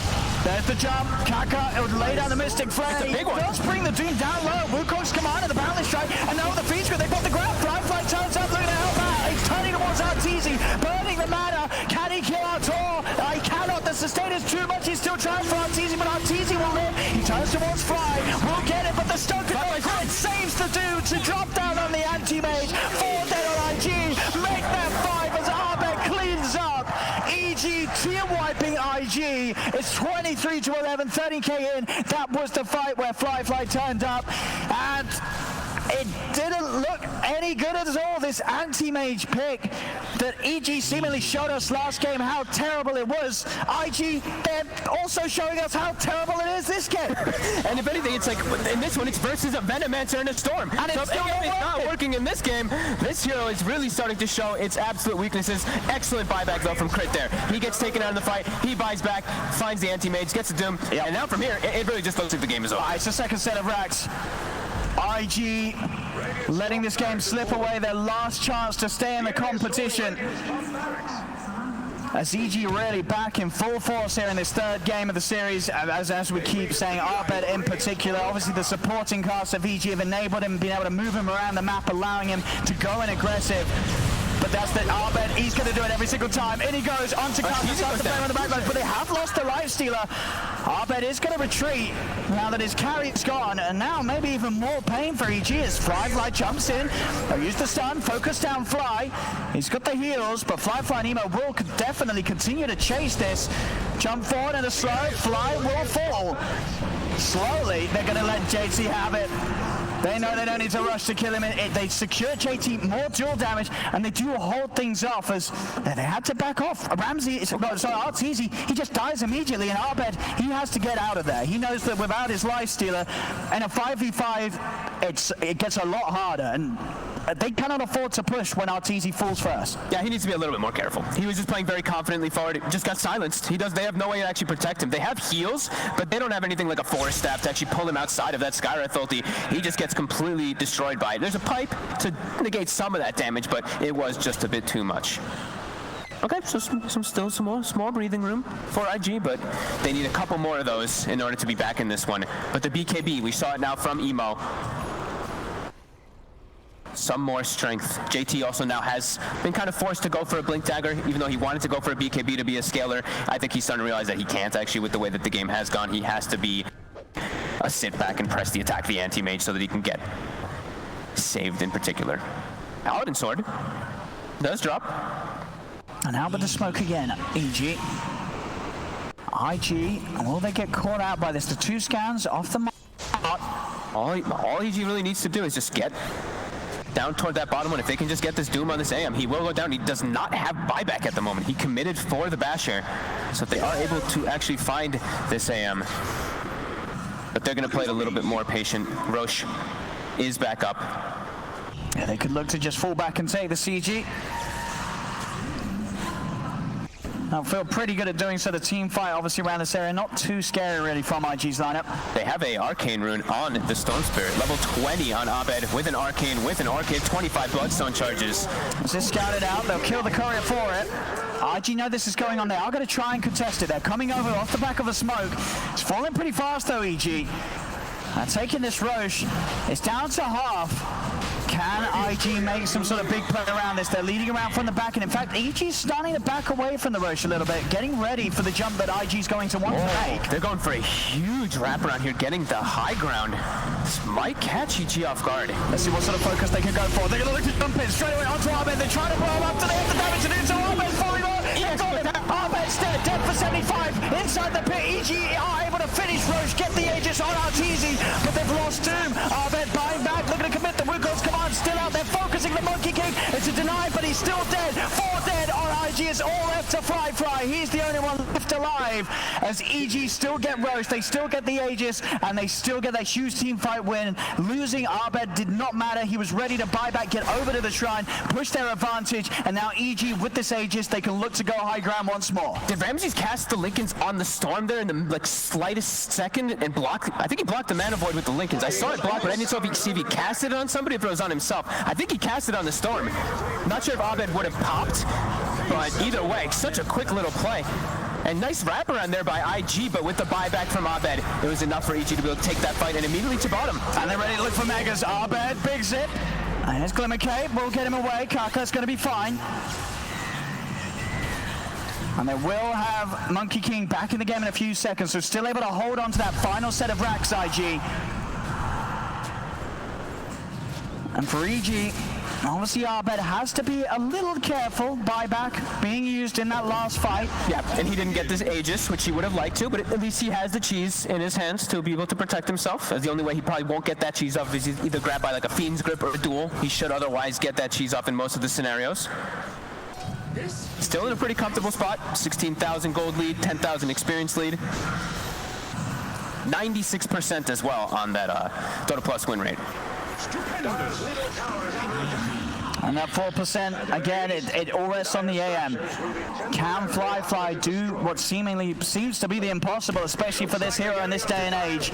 He's got the farm, but he really is the only one. He's the only core that has any sort of power now at this stage to get the kills onto these massive heroes that EG have now grown to. This Abed Storm Spreader, he's the hugest problem. They've somehow got to get the jump, the lockdown, and the explosion with that Mana Void to have a chance of winning any of these fights. And make sure he's not getting Lincoln stop so it gets the Mana Void blocked. Because we're going to see Ramses definitely trying to throw that out to protect his high mana core. So here we go. Lanes will push it out for EG, the top and that mid, and they're ready to go for this last set. Let's see what they're going to do. Silence onto Arteezy. Bursting him down low, looking to pop the Aegis. They won't quite be able to do so. Arteezy's Aegis will live to see another day. He'll go inside of a creep. 1,548 HP range creep, looking to go.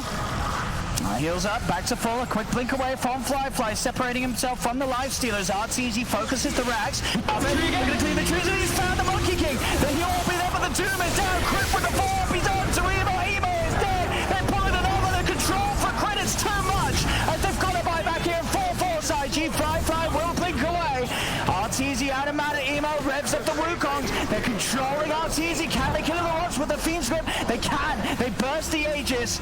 Can they take him down a second time? They're trying to stand on top of him. Fly, they turn. Twitch back in with the stun. Arbet's going for the backlines. They've lost Emo. It's a dieback on the Monkey King. Bane in trouble as Arbet forces him back to the fountain. Another kill for him. 3 dead on IG. They do not have buybacks available as EG. They take the mega creeps. They're moving on to the tier 4s. And with only the anti-mate and the left to defend, there is no hope for IG. Fly will fall. He has a buyback, but it doesn't matter. GG is called. And EG take game 3 and take the series 2-1. EG is going to be moving on one step more here in the lower bracket. And IG, they're going on. Abed just put this team on his shoulders for sure. That was an unbelievable performance by him on the Storm Spirit. Ramses as well did have an excellent game. 7-2 and 18 ending up on this Venom. Love the itemization with that vessel, with the pipe, even going for the Lincolns afterwards. They grouped up, they brought it to IG, they caught Emo so many times in the mid game. Abed just zipping through the trees, finding him time and time again. Well executed by EG and IG. They fall, and Anti-Mage just loses a game that looked pretty decent when he's versus the Veno and that Storm, but the Chen, the overall game plan from EG was too much. I mean, and I guess sort of the big brain play from EG, you know, that game 2 anti-mage pick, it was all a ploy to sort of lull it into the minds of IG, and it worked. This game 3, IG trying the anti-mage themselves, and it really didn't look any better, even in a situation where, as you said, in the past, these heroes, the